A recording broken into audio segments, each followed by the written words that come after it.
now we're on to how can we do this to your kids as soon as they're born?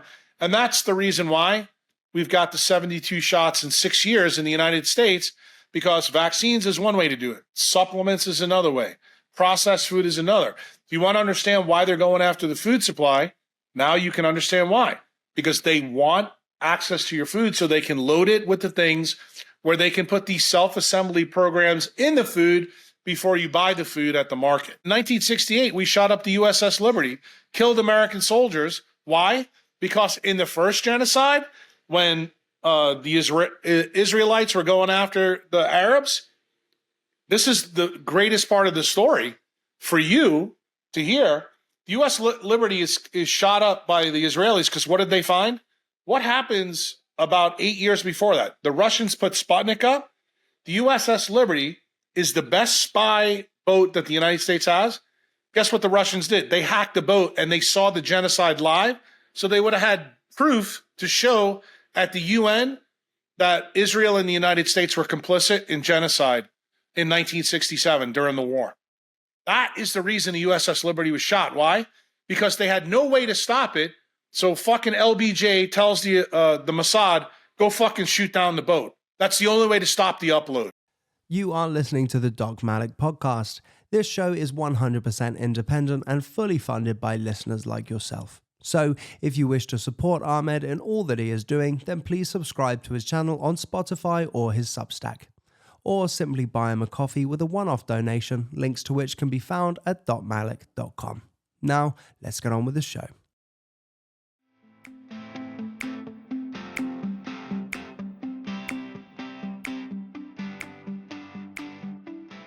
Get up really early. Oh, dude, I hate time zones. I'm so sorry for any confusion. I had it as 3 p.m. my time, and I really wanted to do some research and listen to one of your podcasts before I had a chat with you. So thank you so much. Appreciate it. Do you want to hear something funny? Yeah. I was this close to doing the podcast topless in the garden, and then I chickened out. I just thought it would be too distracting for the audience seeing two handsome men topless, and they wouldn't be listening to what we're saying, instead just watching our beautiful bodies. So this time I chickened out. But next time, can I make you a promise? Next time I will do it topless. I promise. I think you should just hit the stop button, go outside and do it. Next time. Next time. I promise you. Anyway, listen, we've got a lot to talk about. So, look, I loved your episode that you did on that Danny Jones podcast with Callie Means. I'm sorry, the message that I got was Callie Means, from his demeanor, the way he spoke, was he was a snidey, sniveling snot. He was clearly not genuine. He was dodging the question all the time. He was just obfuscating and being an annoying ass. And the elephant in the room, he just wasn't addressing. And he just kept going, Jack, what do you mean, Jack? And it was just annoying. If it was me there, I would have lost my plot. I thought you kept it very cool. But anyway, we'll move on to that in a second. There's a couple of things I want to talk about in this podcast, and you can obviously talk about whatever you like. I've got concerns about big tech, technocracy. I don't know whether they're in cahoots with the bankers and the Rothschilds or Rockefellers, or like you say, they're at odds with each other. I don't know. I don't know if big banks are actually letting go of things, BIS and everything. I just wonder whether they're now using technocracy and the big tech bros as the new control grid mechanism. I'm worried about Trump. I'm very skeptical of him. I think you still trust him, or you have hope in him. I think he's in there. He's one of them. I don't know about Bobby. He's done a lot of good stuff in the past, but I don't know if they got a gun to his head or something, because a lot of shit isn't happening that I was expecting to happen. And I just feel Maha is a complete joke. Even MAGA is a complete joke. It's not America first. It's not America's health first. It's Israel first. It's whatever the bankers want first. The whole thing's a joke. And I love the way you talk about time, because that movie, In Time, with Justin Timberlake, was pre-predictive planning. It's all about the fact that we won't have time in the future, and we will have no quality time. You know, we're not going to live our long, healthy lifestyles and see our children and grandchildren grow up. We're going to be sick, dependent, plugged into some machine, and the system is designed to sap us of our vigor, our energy, and everything that means to be alive.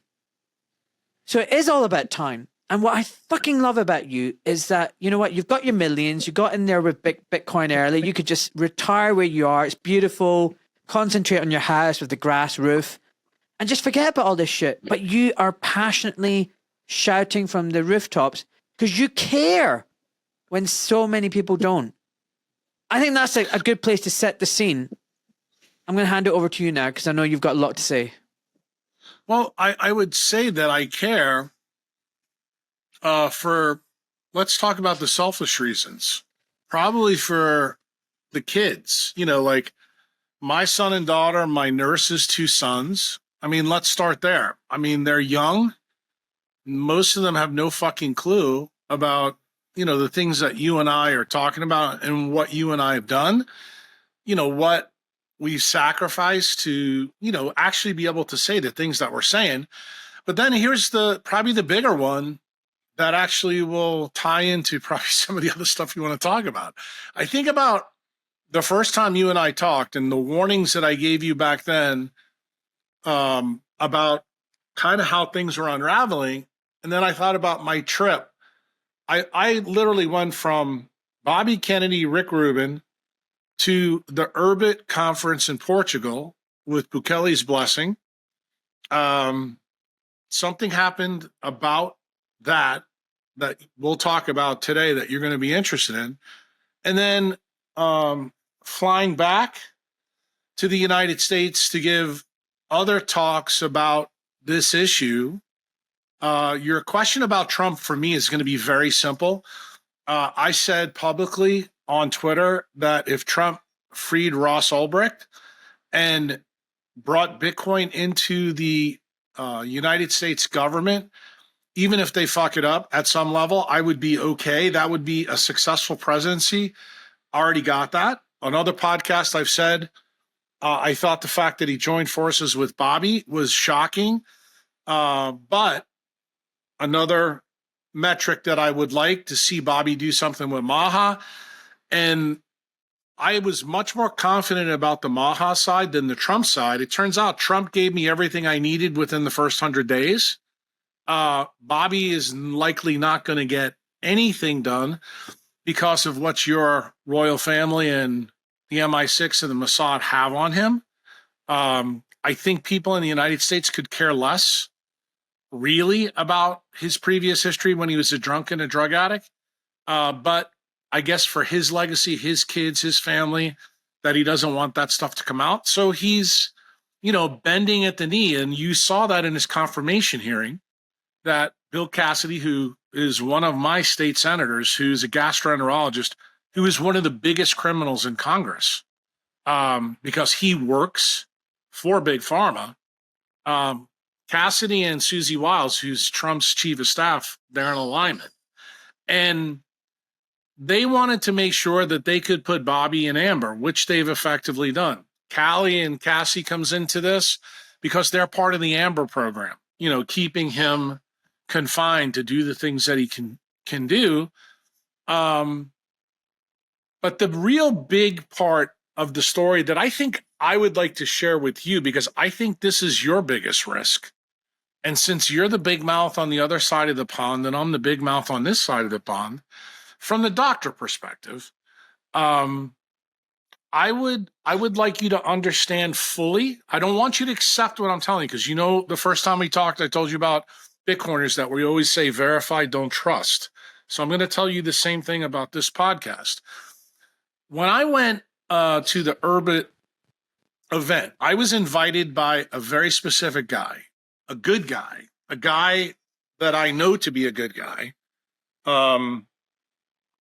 And they wanted me to talk about the jab injuries, all the stuff that I knew about it early. And they also wanted me to talk about the law that I wrote for Bukele.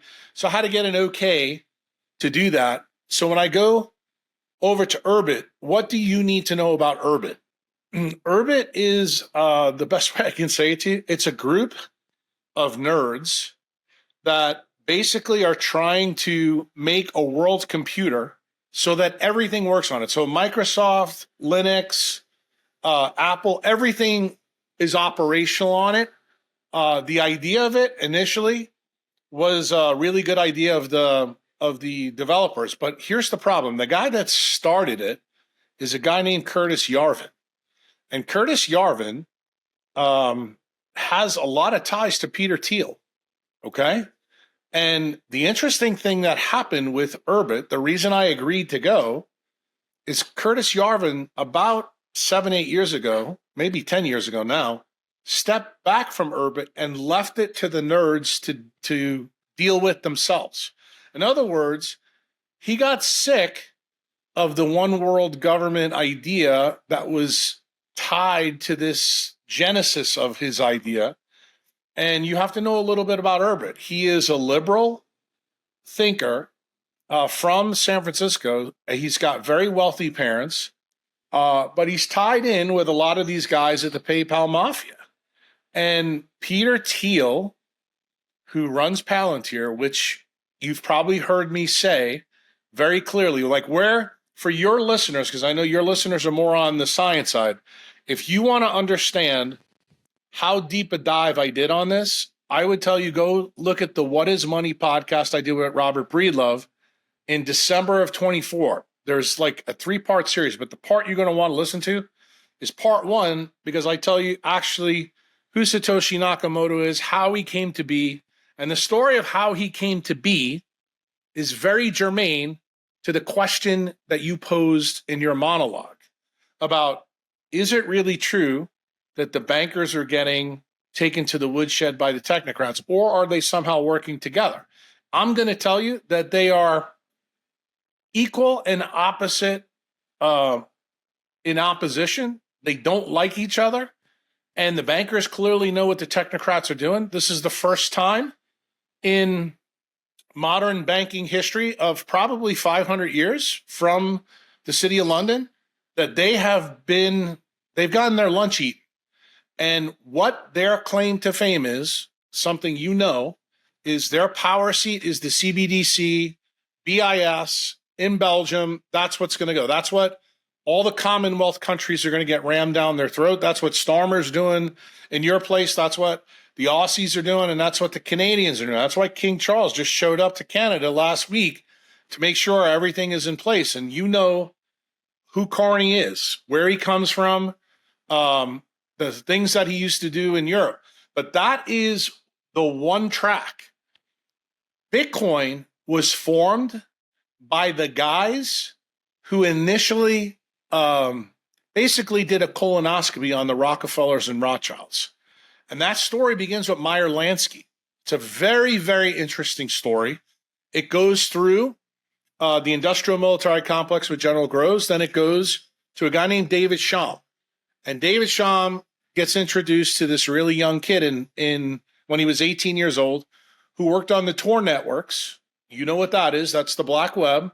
That's actually where Ross started Silk Road, where he gets thrown in the government. Thrown in the jail, and Trump just let him out, which is why I'm telling you, I was a big fan of Trump got rid of Albrecht and pardoned him, and he did. But why do you need to understand this history? Because you will not understand the answers that I give you from this point forward if you don't understand this history. And it's really, really important for your audience to understand why I'm so adamant, and why I was adamant with you, that for you guys to avoid tyranny across the pond in Australia and Canada, Bitcoin is your only option. Why? Because the bankers have everything that they do control, which is anybody who used to have a monarchy. You're going to get digital IDs. You're going to get the vaccine passports. You're going to get the CBDC. It's coming. There's no doubt about it. And they are very confident that they can do it. But they're the baby seal to the technocrats. Why? Because Peter Thiel figured out a long time ago, when he was a young man coming out of Stanford, he had a chance meeting with a guy named John Poindexter, who was the Secretary of Defense in the Bush administration. And they sat down, and Peter Thiel's idea was, because he's an aficionado of money. He's also a big holder of Bitcoin. He's like, well, the bankers have tried to control us through monetary policy. What if we tried a different control scheme that's above that? And that's where the idea for the surveillance state came in. Because it turns out when you know everything about everybody else, this is exactly the game plan that Meyer Lansky, held over the royal family, what he held over the bankers, what he held over J. Edgar Hoover. He was not interested in controlling assets. He was interested in controlling people. Peter Thiel has taken it to the next level. He's now using it with such a level of technocratic control that he forms Palantir. That's the virus. Who absorbs the virus into the government? It's John Poindexter. The Bush administration then fast tracks all of this information, and it really hits what I would call the singularity moment when the Mossad and the CIA knocked down the Twin Towers and bombed the Pentagon in the biggest psyops probably of the 21st century so far. And the whole goal of that was part of Poindexter and Bush's claim to fame, along with your former prime minister, Tony Blair, was they had to get a circulating law that was going around Washington, D.C. for a long time, almost 5 years before it got put in, which was the Patriot Act. And the Patriot Act is the second act of the first act. What was the first act? That was the story that I tried to get to with Robert Breedlove about the KYC, AML KYC laws. In the United States, that law is called the Bank Secrecy Act. It happens in 1970. In that podcast, I tell you how we got that act. It's not the way you think. That was the day that the Rockefellers and Rothschilds found out that Meyer Lansky had penetrated his shield. And in such a big way that they had to blow up the system. And the craziest part of the story is Meyer Lansky then gave them the answer to how to fix their problem. And it was the CBDC. And he explained to them that how far in advance he was of them is he had General Groves make 61 Unisys computers in the 50s and 60s and sold them back into the Eisenhower White House and the Nixon White House. And that's what the industrial military complex was using. Meyer Lansky effectively was not only the banker of Murder, Inc. in the United States, but it was also the banker of the industrial military complex. And that's how... Are you talking about the same Meyer Lansky who was like the accountant for the mob? Correct. Exactly. The mob's accountant. You're talking about him. Correct. That's why I said this story is very, very interesting. And you have to know the back history to know how it all connects. So when the bankers found out in 1969, because they tried to arrest Lansky about this issue, who was the impetus behind this? J. Edgar Hoover. Why? Because Lansky had data on him that he was a raving pedophile homosexual.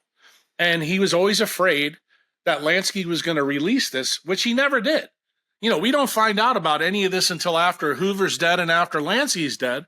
But that's how Lansky operated, because his idea, his modus operandi, and I said this to Breedlove, I'm going to say it to you.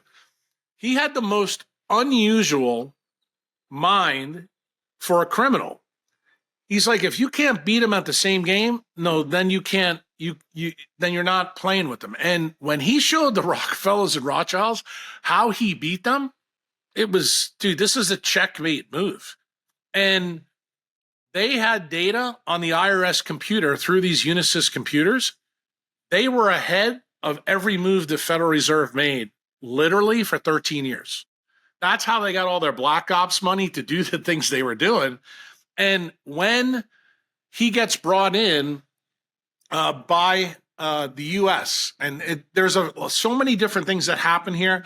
You being a Brit, I don't know if you know the history that well, but he stole $3 million in the Cuban Revolution, took that $3 million, and Edgar Hoover knew that he did it. The CIA knew he did it. So did the FBI. They tracked him for 13 years, couldn't get him. So Hoover came up with the idea, let's catch him like Al Capone, and we'll get him on tax evasion. So the best forensic accountants in the world live in the IRS. Guess what? They couldn't find where the money went. And that kind of concerned them. They're like, how did this money go away and us not find it? Well, the answer was he was using the Unisys computers that he gave to General Groves and all of the defense contractors to stay one step ahead. And during this time, you remember the story during the JFK assassination that miraculously Lee Harvey Oswald was able to go to Soviet Union in the 50s and then come back into the United States like nothing else happened. And that was a proxy to fool Castro into thinking that Oswald could get into Cuba so he could deliver the SV-40 cigar. Of course, that didn't work. But Israel at that time got the idea, well, since the Russians did this, why shouldn't we have a program? If you're a Jew, no matter what you do, if it's is a good thing for the people of Israel, that we will give you safe harbor, sanctuary, and we'll give you a passport. So Lansky's an attorney, a famous guy who's still alive to this day. His name's Ira Malnick. He goes down and talks to Malnick, and Malnick tells him about this secret Israeli Mossad program they set up that they got the idea from Lee Harvey Oswald's case. So he goes, okay, if I'm going to stay away from this subpoena from the United States government, he goes to Israel, sits down with Golda Meir and the Knesset, and tells the Israelis, because why is he friendly with them and the United States? He's the guy that finds Kurt Plotner, who's the SS surgeon that tells us the original story about the Nazis and MK Ultra and what Hitler was really doing.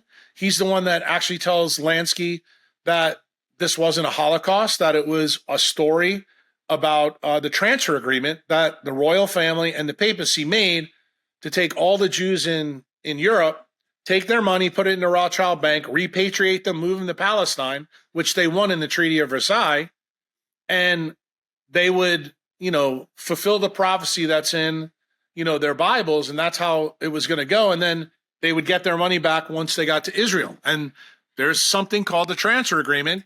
There's coin stamp that actually sit in your country right now in some of the museums that have a swastika and the Rothschild seal on the back.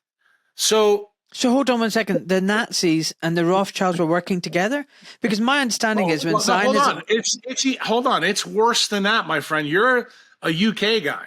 Not only were they working there, the Rothschilds are the one that came up with the idea. That's where the Balfour Declaration comes. But here's the kicker. King George, this is now World War I time, puts a stamp of approval on this, okay? And here's the crazy part. You know that one of his sons who had to abdicate, right, in 1937, remember him, Edward VII? There's pictures of him. There's pictures of him from your newspapers with him dressed in Nazi garb, going to Nazi Germany. The reason he really had to abdicate, the story Brits have been told, that it was Wallace Simpson. It wasn't Wallace Simpson. It was because he was absolutely out in the open about his love for Hitler. And the problem was his father is like, you cannot do this because you are going to out this program, because Hitler was, how shall you say, our PSYOPs was 9/11, your PSYOPs was Hitler. Your Dude, country, look at this. You're a royal family. Yeah, this is Edward VIII. Yeah, that's the Queen. Teaching the Queen how to salute. Correct. It's and shocking. No, it's not shocking, because it's only shocking if you don't know the history. But that's the reason why I'm telling you to understand why there's a chasm between the bankers and the technocrats. You have to understand this story and where it came from. The bankers have been solid literally since the Napoleonic Wars until 1969. So what does Lansky tell Israel and tell the Mossad? I'm going to go tell them the truth. And Israel looks at him, what do you mean you're going to tell them the truth? Immediately, they thought he was going to out the fact that Israel, Mossad, and the CIA worked together to get rid of Kennedy for the nuclear weapons. He says, no, we're not going to go there. He goes, I'm going to tell them exactly how I ruin their money. So when he goes in for this subpoena, he flies back from Israel to the United States. He's brought in by Ramsey Clark, who I believe was the attorney general at the time. There's a transition of power in the United States between LBJ and Nixon. Now, remember, Nixon was the vice president during the time of Eisenhower. Now he's the president, okay? So he has a new attorney general. And this is the part where it gets really interesting for a guy like you. He has two attorney generals. One attorney general was only present for 8 months. Turns out that guy is the single most important guy in the story because he wants Meyer Lansky's ass in a can. So what does Meyer Lansky do? He goes and tells the U.S. Fed, the IRS, and the Rothschilds and Rockefellers that he has broken in to the taxpayer bank account in the Treasury, and he's got total access to the IRS, and he proves to them that he does it. What happens? The guy who's the AG of Nixon immediately is out because they want to arrest him. And what magically happens? A new guy named Abe Levi, who is a dual passport guy, becomes Nixon's AG. Meyer Lansky gets to walk out of the federal government at that time. And you know what the reason they gave the public in the media why they didn't arrest him? Because they thought he was going to die. Just so you and I are clear, this is 1969-70. He lives until 1983. Yeah, he lives another 15 years. So, yeah. Well, you know, it's a bullshit story. But Yeah. What does it tell you? It tells you that the leverage that he had on the bankers and the U.S. Fed was off the chain. But at the same meeting, he also tells them, this is how you fix it. He goes, computerize your money, and then you'll know exactly where it goes. He goes, you're never going to find where that $3 million went. He goes, you can try all you want. He goes, but if you mess with me, I am going to make your life miserable. Why? Because he could have outed a lot of different things, and they knew it. So guess what happened? The FBI backed off, and they let him walk. So what does Lansky then do? Lansky goes outside and is pissed that the United States government, specifically J. Edgar Hoover, tried to hose him. So he goes and then he hires Malnick, who is his buddy from the war, who also worked in Army intelligence from 53 to 57. And he says, I am going to leave my assets to you after I die. He goes, I want you to note something. He goes, this is going to be another shock for the UK people.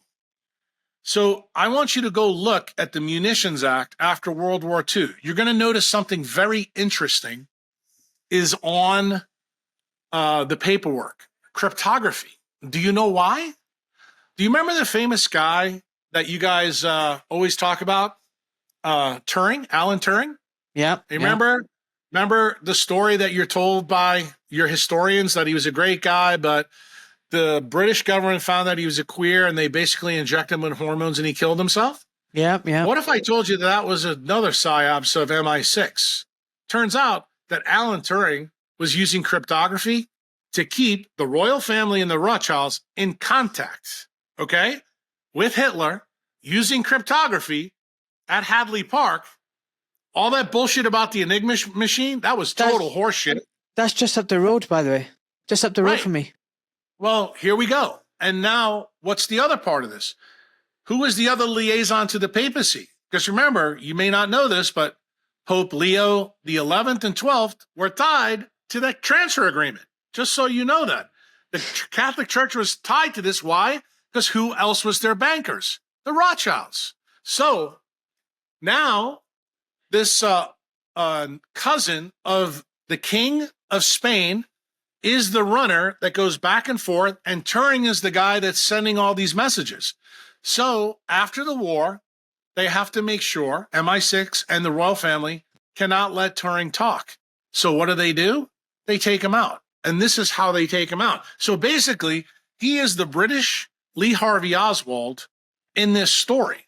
So getting back to Lansky, Lansky tells No, Ira can you stop? Malnick. Sorry, can you stop for a second? Dude, you're such a fountain of knowledge and you're jumping on so many topics.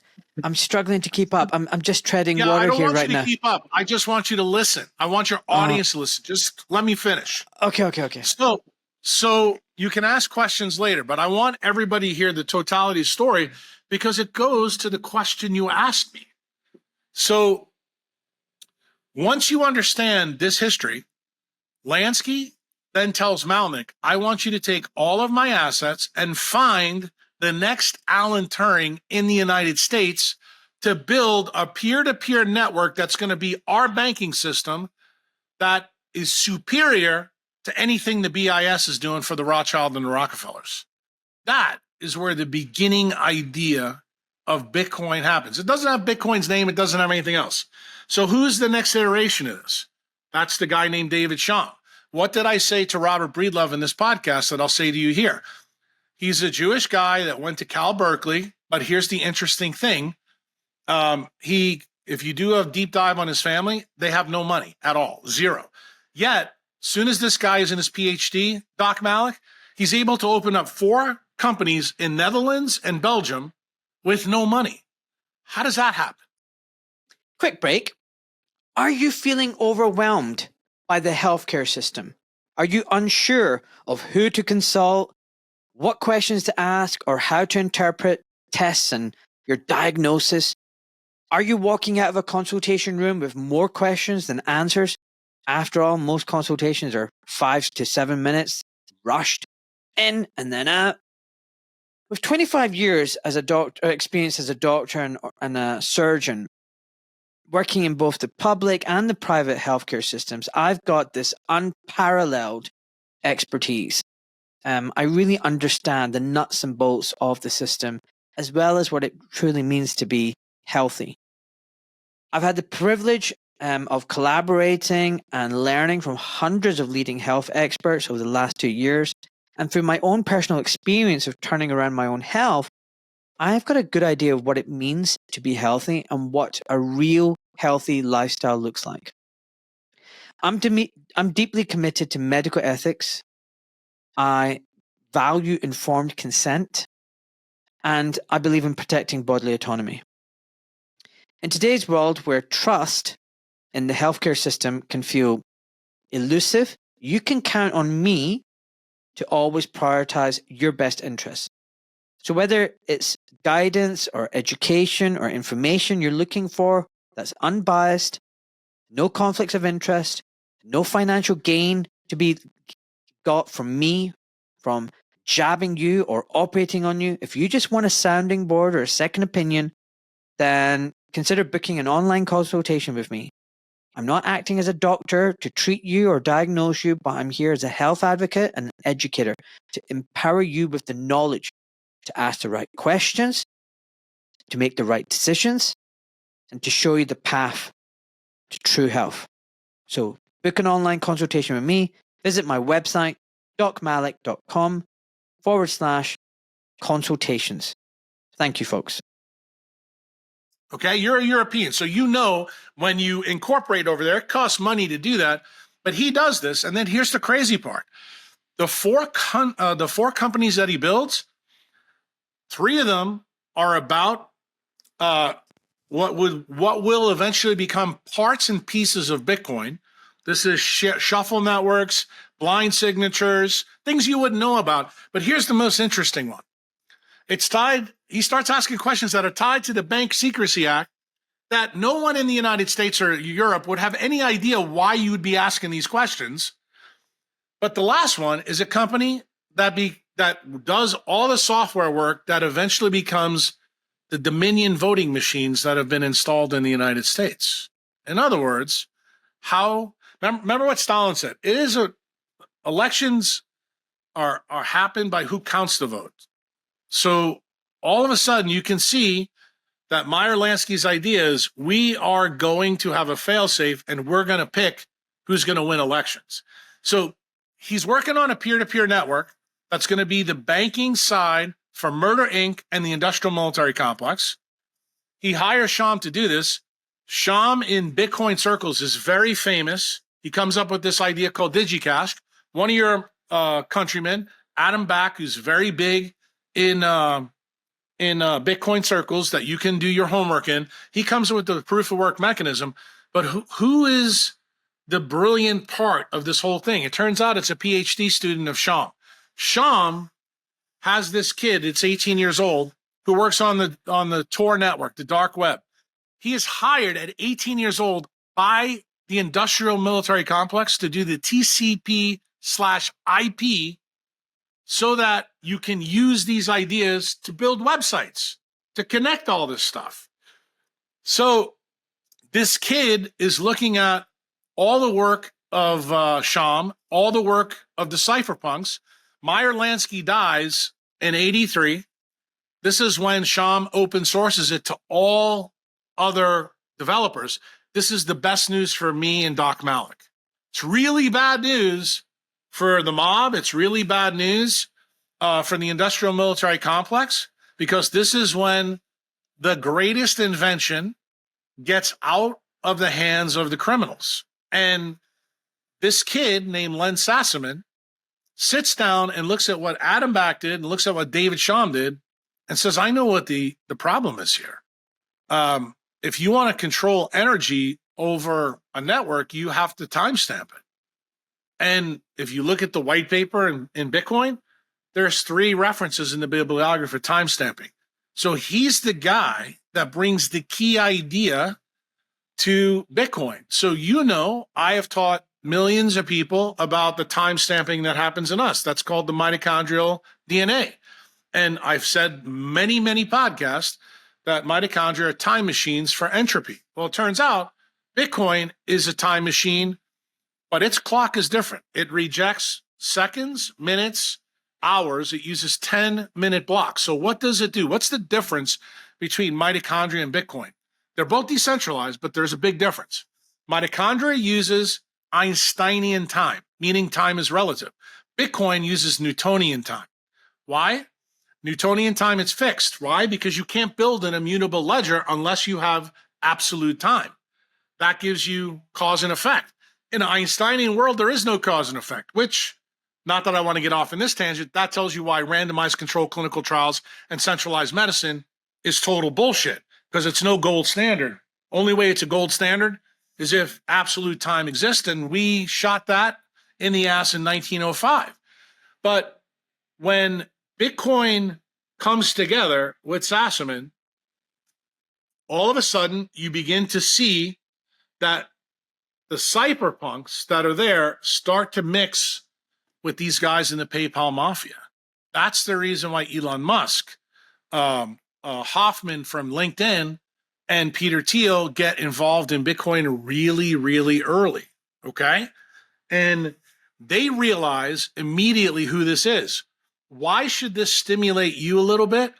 To know about the details of how this kind of vomit bag got thrown into the public domain. Who is the guy when David Sham's business, DigiCash, goes bankrupt in the United States in 1998? Who tried to buy it in 1994? Bill Gates. Bill Gates knew there was something in there. Why? You know who Bill Gates' dad was, right? Part of the CIA. And he knew that there was a secret sauce in here. He knew that Meyer Lansky was working on it, but no one could figure out what the problem was. And guess what? It didn't get figured out until Sassaman did towards the end of his life. So what happens then? A guy named Naveen Jain, who's an Indian immigrant who came over on a visa, guess who hired him? Who was the first person to hire him? A company called Burroughs. Do you know who Burroughs was? That was one of the original companies that General Groves bought when he came out to form the industrial military complex.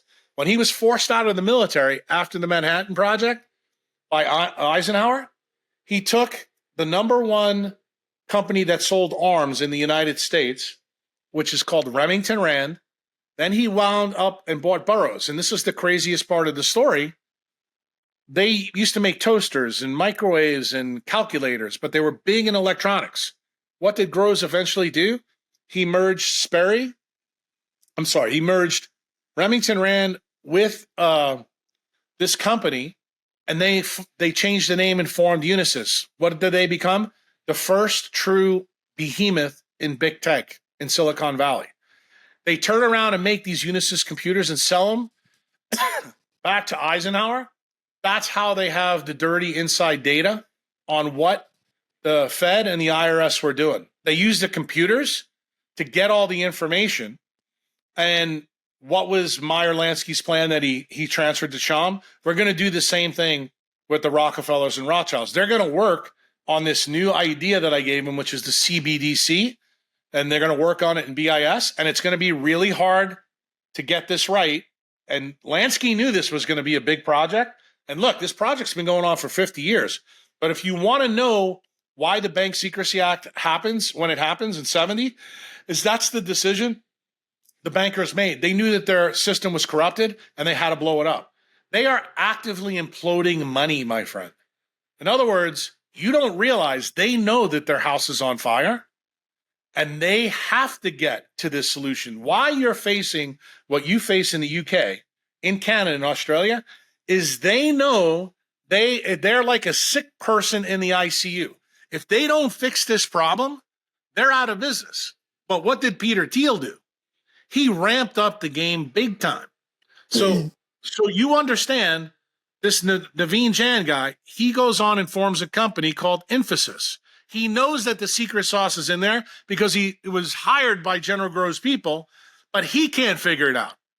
Infosys is a company that's a pre-Google. They do exactly the same things that Google did before. So what does DARPA do? DARPA is the one that takes all their algorithms and gives it to who? Facebook, Twitter, and Meta, and Google. And Google comes up with their own search algorithms. So they have to go a separate way. Sham turns this over to Sassman. Sassman creates Bitcoin. That's when the white paper comes out, right at the great financial crisis. But it's no longer controlled by the evil empire. It's now open source for anybody. And it is the best peer-to-peer network out there. Why? Because you can't fuck with it. It's impossible to fuck with. Okay, I'm going to quickly summarize a few things. So David Chaum, Choum, is a guy who developed... Chaum. Yeah, that's what I said. Chaum, Chaum, David Chaum. He developed DigiCash in the late 1980s, and that was a cryptographic electronic money system, and it was the first real attempt to create anonymous, secure digital currency, right? And it was launched in 1989, well ahead of its time, based in the Netherlands. But it filed for bankruptcy as well in 1998. Hold on. You don't got to know the best part. Do you know, as a European, who was their number one client? Deutsche Bank, the central bank of Germany. Do you know who the number one client in the United States was? Mark Twain Bank. You know what the claim to fame the Mark Twain Bank is? A bank not connected to the Federal Reserve System. Guess who owned it? The mob. Oh, wow. The mob. Oh, wow. Okay. Now you're starting to understand why there's a separation between the bankers and the technocrats. And you need to understand, as the guy who's the diagnostician here, who are on what sides. They hate each other. And they both know that the answer is out the box. This is the irony. This is the reason why the first time you and I met, I kept telling you, bro, no matter what happens in your professional life, you need Bitcoin, because Bitcoin is going to give you the sovereignty that the government can't take from you. All right, we'll come to that in a second. So then in 1986, Sperry, S-P-E-R-R-Y, Sperry Corporation joins with Burroughs Corporation, B-U-R-R-O-U-G-H-S. Which is Naveen Jan. That's where Naveen Jan was brought. Yeah, they're both like early computing firms, and they're all about cybersecurity and cloud infrastructure services. So that's way early, 1986. You think of cloud in the 2000s, but this is back in 1986, and it's especially for large-scale clients, governments and financial institutions, military and government contracts. So you know, this is also when Microsoft is exploding. 1985 is when Microsoft Windows hits the market. Right. And then you've got Infosys, which is this massive Indian company, software development, and interestingly, our previous prime minister, he was married to the daughter. You know, Absolutely. It's all Now you're starting to wake up, my friend. yeah. You're So starting to understand. okay, so now let's all link all this together. So you've got all these big tech people. In my head, I used to always think these people like Bill Gates, like Zuckerberg, Mark Zuckerberg, and even Peter Thiel, they were all made men. And what I mean by that is the CIA and the intelligence agencies, they were pumping money and funneling them and creating the Elon Musks. I mean, these people haven't just... They did Yeah. for Gates. They did for Gates, but Okay. they didn't for Peter Thiel. Peter Thiel is truly a self-made guy. The only help in the government that he got in Palantir was from John Poindexter. If it's not for John Poindexter, who is our defense secretary, bringing him into government, this doesn't happen. But you need to realize that the technocrats know about Bitcoin. That's why they all own it. Okay, What about Mark Zuckerberg and Elon Musk? Aren't they made men? All these people get their defense contracts. They get all the money. Well, Zuckerberg technically stole his information from, the two guys that run Gemini. Yes, You know that story? Yeah. The two Winklevoss brothers. Remember, Yes. they hated each other. But here's the funny thing. Those guys have more money in Bitcoin than the Facebook guys got with his company. So you have to realize there's an alignment, but a disalignment even in the tech industry. And it turns out what draws the lines. Zuckerberg is more a fiat guy. That's the reason why Meta has not spent any of their money on Bitcoin. Why? Because now they are an industrial military contractor that works for DARPA. Okay? Same thing with Google. But you have to realize not everybody's created the same. And when Twitter was owned by Jack Dorsey, they weren't part of the same game. And that's what the public doesn't understand. Dorsey has always been a huge Bitcoin guy. He was one of the original cypherpunks. So everybody threw him in that mix, but that's not the case. And what you want to hear how crazy this goes? Because I'm friends with Jack. So basically the CIA comes to Jack and says, you need to sell the company. And you know how they prove it? They go to their friends in Hollywood and they come up with the last Jason Bourne movie. Go watch the Jason Bourne movie and see what it's about. It's about a guy, little Indian guy, who's the CEO who won't give the keys to the kingdom to the government, so they shoot him on stage. Whoa. Got it? Okay. So that was the message that Dorsey got. So in Bitcoin Miami 2021, so I have proof that this happened.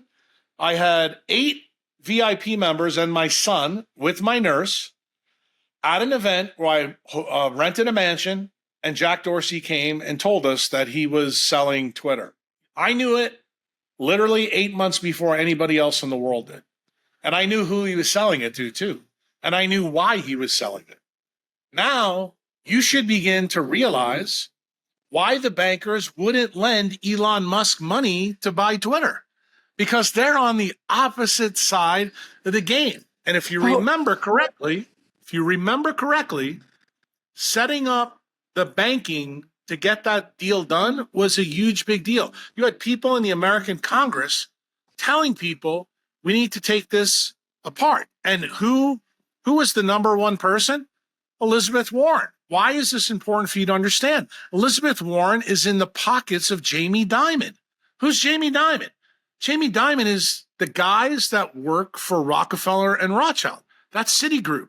That is the guys who are anti-Bitcoin. This is the reason why every time you see Jamie Dimon on Bloomberg or CNBC, what does he say? Oh, it's rat poison. It's something we should run away from and this and that. But what is Trump doing to him right now? Making him bend at the knees. That we are bringing this into the United States. Okay, hold on.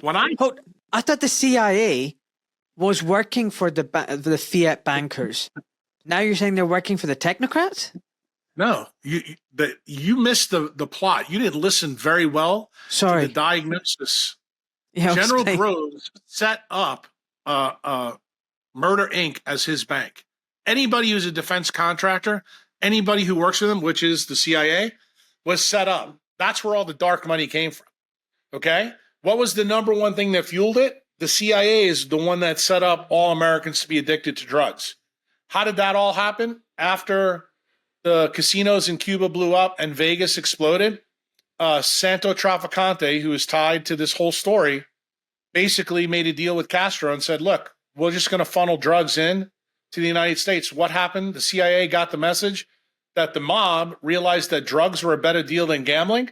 So what did the CIA do? That's where Mena, Arkansas came from. That's where Bill Clinton comes from. That's the United States at an industrial scale, turning themselves into a giant drug dealer. All that money basically is fueling a lot of their black ops. So that story is running in parallel. But where did they get the idea? They got the idea from Santo Trafficante and the deal with Castro. That's the reason why the CIA and FBI could never kill fucking Castro, because he was being fed information from the mob. And how did the mob know? Because they were involved in the JFK hit. You got it? You got to stay up. You got to stay up with the history. That's why I told you, when you ask me the question you asked me, if you don't know the history ice cold, you'll be lost in the weeds. And guess what? That's also part of what the CIA wants. They have deniable plausibility at every level. What else did Trump do? Trump came out this term and he effectively answered the question that Danny Jones and Danny wouldn't go down this path with me on his podcast. When I told him that Israel was involved in this, he goes, no, I can't, we can't talk about this. And I told him on December 2nd of 2024, that if Trump gets in, you are going to find out definitively, as soon as they release the JFK things, that Israel, the Mossad, and the CIA, with the Italian mob, was involved in this hit. And he didn't believe it. Well, guess what? Trump released that too. Now it's no longer, conspiracy theory. Now we know for sure. Okay? So hold on one second. So what were the reasons for JFK's hit? I've always thought it was the atomic nuclear program in Israel. It was the fact that was Israel's reason. That was Israel's reason for being involved. But the American, our reason was because JFK wanted to break up the Federal Reserve. He wanted to have that's what they want you to believe. That's the bullshit narrative. Then what was it? I already told you the answer, but you don't know American history well enough. What happened in the Bay of Pigs? What happened in the Bay of Pigs? What happened in the Bay of Pigs? That's when the industrial military complex took a huge hit. They were supposed to invade Cuba, take it back over, and reinstall everything. And what happened? JFK wouldn't give them cover. So what did the Joint Chiefs after that happened? Who was in charge of all that? Allen Dulles. Yes. Who is Allen Dulles? Allen Dulles goes all the way back to the Treaty of Versailles. He's a Fabian that's tied to this whole story. He was involved in this. Who was he at the time of JFK's time? He's the head of the CIA. You understand now? I know all that. All the pieces are there. That's the real reason that the government wants to get rid of JFK, because they find out that he can't be controlled. Yes. That is the real answer. Israel wants the bomb, and their idea, they said this straight to JFK. We now know this because everything's been declassified. You took all of our Jewish scientists with General Kruse. Who helped do that? You're going to be shocked. Allen Dulles. He's the leader of Operation Paperclip that happens before the war. He gets a list from Einstein. Go find all these guys in Europe and bring them back. Those are the guys that fill up the Manhattan Project. Got it?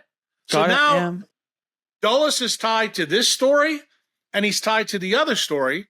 And what does David Ben-Gurion say to JFK when he's a young president? He goes, we gave you the Jewish scientists to give you the bomb. Now you're going to give it to fucking us. And you know what JFK said?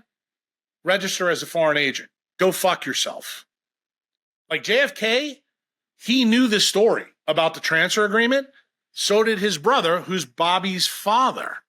And they were no fan of the people in the desert at all. That's the reason why this unholy alliance comes. Okay, you've talked about the transfer agreement a couple of times. So when was that signed? And what is that deal? 1931. And what's that deal about? So what, the royal family? The deal is about the Rothschilds came up with the idea on November 2nd, 1917 in the Balfour Declaration. It's stamped by King George. Then King George's family works out with Pope Leo the 11th and the 12th. Leo the 11th dies, but Leo the 12th stamps everything and says, okay, we're a part of this plan. Their goal is to recapture a lloydial title. What did Britain lose from 1776 on? They lost the United States and they lost Russia. They lost Russia in the Bolshevik Revolution. The Rothschilds' goal was to reclaim the United States and Russia. That's what their goal was. So they had to get them in to 2 world wars. That's exactly what the whole 20th century was about. And this will show you how successful Britain and the bankers were. This will probably be offensive to your UK listeners, but it's the truth. No country has won and been on the winning side of 2 wars and lost more than Britain. They lost everything. And they lost it to the United States. And part of the reason they lost it is the people that were helping in the beginning, the Fabians, the Council of Foreign Relations people. That's the Dulles brothers who worked with Keynes on the Treaty of Versailles. They got schooled at their own game, and they knew it. And once this whole thing goes down, Israel gets made, a formal country in 48. What's the goal? The goal then is we're going to do imperialism through Israel. In other words, British imperialism is basically Zionism dressed in drag. That's effectively what it is. It's the same idea recapitulated through another foreign government. Why? Because the people that formed Israel are British. That's who they are. And they've used the Jews as, how shall I say this, human shields. And guess who became aware of this? Meyer Lansky, and he didn't like it. Why? Because he was a Russian Jew from Ukraine that actually was really pissed off that these banking elites would use the Jewish people as a shield so that nobody would understand what their movements were going on from literally 1917 all the way through the war. And how does he find that out? He finds that out because he captures Kurt Plotner, who is the SS surgeon on the decks of New York Harbor. And he turns that information in to FDR and General Groves, and he turns it into the people who were the Zionist federations in Britain and in the United States, who eventually will become Israel. So this information was out there. And why did Britain have to worry about this? Because they were deathly afraid in the mid-20th century that it would be found out that the royal family, the papacy, and the bankers actually propped up Hitler. Hitler was a psyop. Hitler wasn't who we thought he was to this day. And in Germany, if you say what I just said to you on this podcast, you can be thrown in jail for this. Why? They've had all the laws changed so that this narrative could be kept silent. But the place that it got exposed, like where the shark fin came up the best, you already showed in this podcast. Edward VIII's abdication, he was so bullish on Hitler and Germany and this plan, he didn't think it could fail, but it cost him being the king. Okay, that's how he was just too vocal about it. It got so bad. Do you know why the British royal family had to remove him from Paris during the war? Because he wouldn't shut up. So then they sent him to the Caribbean so that nobody would be able to hear from him until the war was done and everything died down. By this time, his brother dies. His brother dies, and then his daughter takes over, who you showed doing the Heil Hitler thing on the paper. That's Queen Elizabeth. She takes over in 53. She knows all this stuff. She's always known this stuff. She was indoctrinated by her uncle, Edward VIII. Okay. And her father was not ready to be the king. But guess what? He had to take the reins because Edward VIII would have blown up the whole transfer agreement program. Okay. Treat me like an idiot, which is actually not very difficult. So basically, royal family, Rothschilds, and Vatican work together. They create Hitler. Hitler was created by the New York bankers as well. And the Bolsheviks were also funded by the New York bankers. Stop. The New York bankers helped the Rothschilds. This is how the Rockefellers and Rothschilds built their own holy alliance. Who is the guy that did that? The number one guy? Prescott Bush. You know who that is? Yeah, I know. The grandfather of George W. And he hides assets. Who else helps Hitler out? Henry Ford. Do you know that when you opened up the SS tanks, you would see GM and Ford stamped on the engine? We were selling our stuff to Hitler. Why? Because the corptocracy in the United States knew that this was a bullshit war. That's the reason why Churchill replaced Chamberlain to convince FDR to jump into the war. Guess what? To FDR's credit, even though he was a Jewish guy and we believe a Zionist, he did not jump into the war until the Japs bombed us in Pearl Harbor. And this was to the consternation of the leadership in Britain. Why? Because what happened between 36 and 41? The transfer agreement started to fall apart. Why? Because of the logistics. No one ever counted on how difficult it was to move Jews all around Europe. But Hitler kept telling them, this is not an easy thing to do. But why? I still want to understand why they would do that. Like, why did they want, like, what? How did they profit from this? How did the Rothschilds profit from this? Dude, are you not listening to fucking anything I'm saying? Be patient with every me. fucking Jew in Europe and putting them in Israel. You know what that's like? For the Rothschilds, that's like fucking open up a mall that only Jewish people, go to. It's like fucking making New York City on steroids.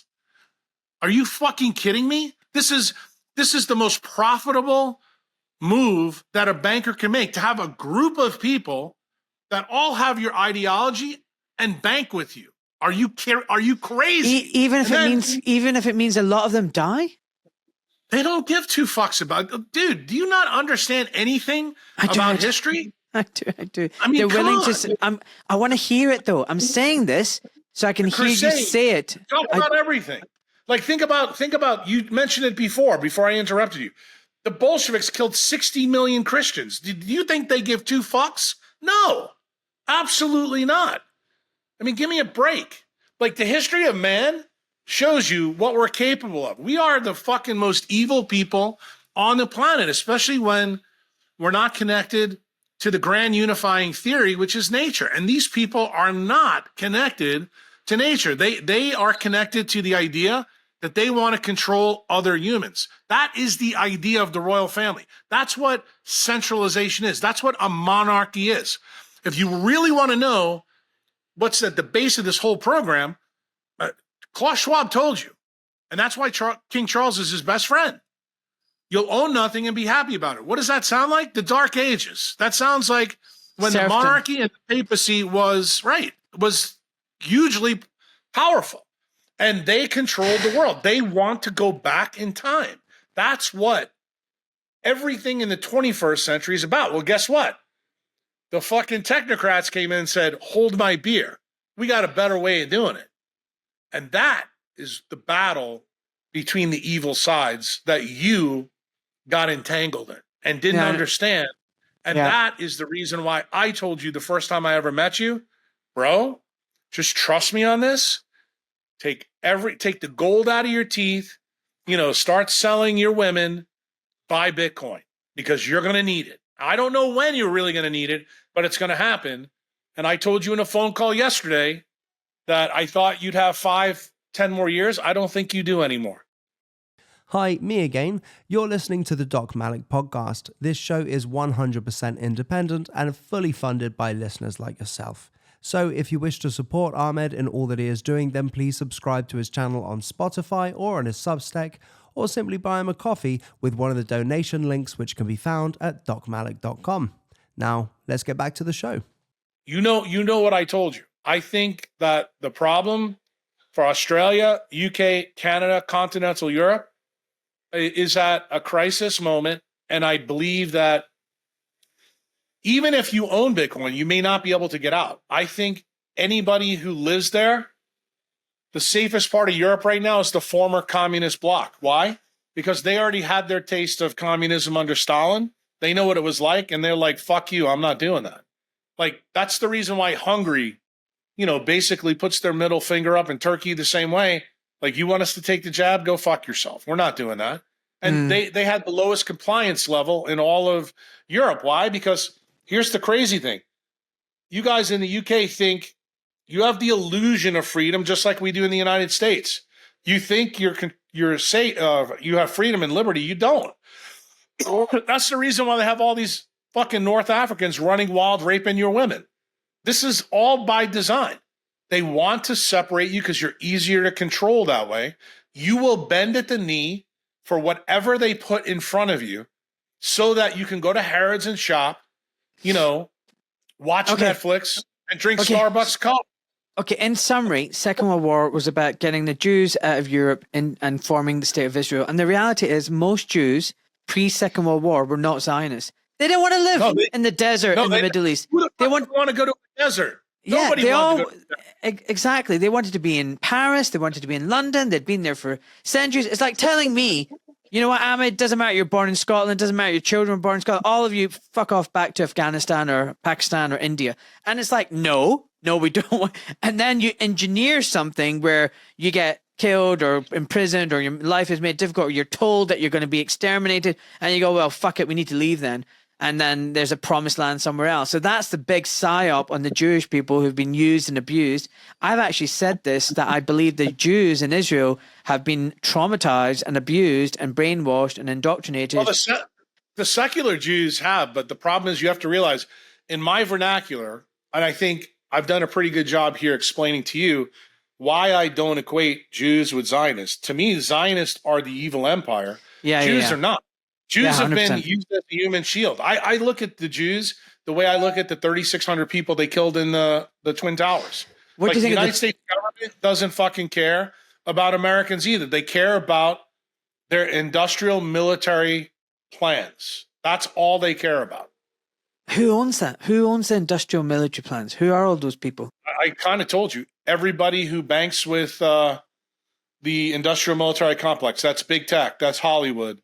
That's every single defense contractor. These people think they can fucking do whatever they want. Why? Because they already proved it. They killed JFK and got away with it. They did 9/11 and got they did 9/11 and got away with it. Look, in 1968, we shot up the USS Liberty, killed American soldiers. Why? Because in the first genocide, when the Israelites were going after the Arabs, this is the greatest part of the story for you to hear. U.S. Liberty is shot up by the Israelis because what did they find? What happens about 8 years before that? The Russians put Sputnik up. The USS Liberty is the best spy boat that the United States has. Guess what the Russians did? They hacked the boat and they saw the genocide live. So they would have had proof to show at the UN that Israel and the United States were complicit in genocide in 1967 during the war. That is the reason the USS Liberty was shot. Why? Because they had no way to stop it. So fucking LBJ tells the Mossad, go fucking shoot down the boat. That's the only way to stop the upload. That's why it happens, bro. Wow. So who is the tail and who's the dog? Is America the dog and Israel's the tail, or is it the other way around? No. American power, and you need to understand this. The people that I think are below Netanyahu, because even in Israel, there's a huge disconnect, just like there is in the United States. The Fabians, who show loyalty to the royal family, the papacy, and the bankers, those are the people that are in control of Israel. Those are the Zionists. In the United States, those would be considered the neocons. So that's like the Newlands, God, what's his name? Christoph, all of those guys. Everybody that was affiliated with Cheney. Carl, Wolfowitz, all of those kind of people. Rice, all of them. And you have to realize, where do they all come from? The links go directly back to the Dulles brothers. Go back to the Treaty of Versailles. Why? These people were all loyal. They were loyalist to the royal family. Right. That's the reason why I was so down on Cali Means. Why? Because on his LinkedIn profile, he's got a Council of Foreign Relations bad. The Council of Foreign Relations, do you know who started that? David Rockefeller. Who did Callie Means' dad work for? David Rockefeller. Dude, I mean, you can't make this shit up. You know, I even said on Breed Love's podcast, and I'll say it here. You know the difference between fiction and truth? Fiction has to make sense. The truth never does.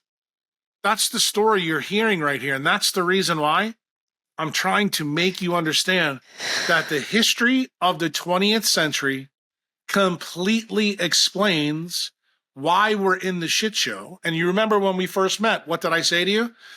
That COVID was a compliance test for a coming economic reset. I think now that you and I have been following each other for 3 or 4 years, you can completely understand why Uncle Jack feels the way he does. You may not have seen it in the beginning, but now it makes total sense. Well, so when you realize that Maha hires a UK doctor who's too fucking stupid to save his own father, and now he's yapping about the jabs. Right. I mean, dude, you can't make this up. I know. And you need to understand Malhotra. What is Malhotra? Indian. Who is India to Britain? A fucking colony. That's a Fabian idea. And now who's he working for? He's working on behalf of the power in the UK. I'm really glad you're talking about the Fabians. Just a lot of my listeners might not know about them, but it was an organization formed in 1884. It comes from Fabian Maximus, which means delay and attrition. And the whole concept as an organization is to bring in socialism and a world government, world policy, slowly and gradually. Right. One world government. One world government. Make sure you tell your audience, this is a British idea, not an American idea. I know. It is 1884, formed in London. It's a British idea. It's one of the major forces that created the Labour Party. And if you look at their symbol... It's also where the Balfour Declaration comes from. Right. And if you actually look at their symbol, it's a wolf in sheep's clothing. I mean, you couldn't fucking make this up. I mean, think about it. Of all the symbols you could make, a nice rainbow, a nice sunny sun. No, they pick a wolf in sheep's clothing. What the fuck does that tell you? I mean, that's not a nice picture. I mean, it's in your fucking face. We're a wolf in sheep's clothing. So it's all that. Can I say something? Can I say something about that I think you'll like?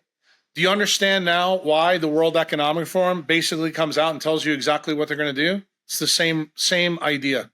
And remember who forms the World Economic Forum in 1971, right around this whole time. King Charles, Klaus Schwab, and Henry Kissinger. Who is what? Secretary of State but also under Nixon. Do you understand when the more we talk, the more history we bring out, the more you start to see these ties that you never saw before. And then you begin to understand, wow, so all we're dealing with is generations on top of generations. So what's the real idea that I think people in Britain understand? Since the Magna Carta, the people who are in the monarchy, they don't plan for fucking 20 years. They plan for hundreds of years. That's what they do. That's the whole idea behind the monarchy. It's also the idea behind the bankers. They believe that as long as they control the money, they control everything in the world. Well, that's the reason why the Fabians were the choice. And where did all the Fabians come from? Saxe, Coburn, Gotha. Who's part of that? The royal family. That's the royal family. Yeah. You got it. That's their name. That's the part they came from. Queen Victoria used to be, you got it. And when you understand how the royal family's name was changed to Windsor, it was over this issue in World War I that King George was worried that the people would do the same thing that the Russian people did to the Romanovs to them. That's the reason they changed the name. So pardon me when a former fucking subject of the royal crown, me, who told you to fuck off in 1774, have to come here and tell you, I know your fucking history better than you do. And the reason why is because my government is infiltrated with a lot of people of the Fabians. And that stained glass that you've got up there right now, If I'm not mistaken, that's in a national cathedral in London. No. I'm going to tell you where it is. I think this is the London School of Economics. Oh, there you go. Economics is all Fabian. The whole economic system is bullshit. This whole Fabian, fiat, bullshit, banking system, economics. It's not economics. It's bullshit. It's not Austrian economics. And you can actually see this. It's about control. That's what it's about. It's all about control. And if you look, there's a Fabian flag. There's a wolf in sheep's clothing, and a certain prime minister opened the stained glass memorial and celebrated it. And also their motto is, when we strike hard. When I strike hard. And it's all about deception. It's all about deceit. It's all about cloak and daggers, doing things slowly, attrition warfare, grinding you down, and then bang, sucker punch. So the Fabians are very powerful. And I would argue in the UK, the Uni Party was the Fabian party. The Conservatives are Fabian. The Labour are Fabian. They're all fucking Fabian. like it's a boat. It's like a boat tacking against the wind. Goes, left, right, left, but it still goes in the same direction. Yeah, I think the problem in the UK is worse than the United States. And I think hopefully you as a UK guy now can understand why I've separated Trump from this, because he's a big enemy of the Fabians. Why? Because he's a guy that wants to do things. And I can tell you, as I said before, why do I still stand with Trump? I no longer stand with Bobby, because Trump did what he said he was going to do. He freed Ross. He's brought Bitcoin into the mix. He also outed the JFK files. So now there's no magic. And what else has he done? He's actually given Netanyahu a lot of shit in his first 100 days. In other words, there's a lot of things that he's done, because remember, he doesn't get into New York real estate without the Zionists. There's no question about it. He probably doesn't get elected without the Zionists. But the real key is, he doesn't get elected without the Bitcoin people. He doesn't get elected without the Maha moms. And now he's pissed off the Maha moms. Why? Because he put the biggest Fabian in the United States now as his chief of staff. Okay? And she's now running the game. Susie Wiley. You got it. She's running the game for Big Pharma. Where does Big Pharma? They're the drug dealers for the big guys, which is the Department of Defense and the Pentagon. Remember, if you're a doctor and you're blaming Big Pharma, you don't understand. Who owns the patents? Department of Defense and Pentagon. This is all a psyops against us to get us to this one world government. The people in the United States that are in the Joint Chiefs, the military, they are as big a criminals as anybody else. Who is their number one soldier? Anthony Fauci.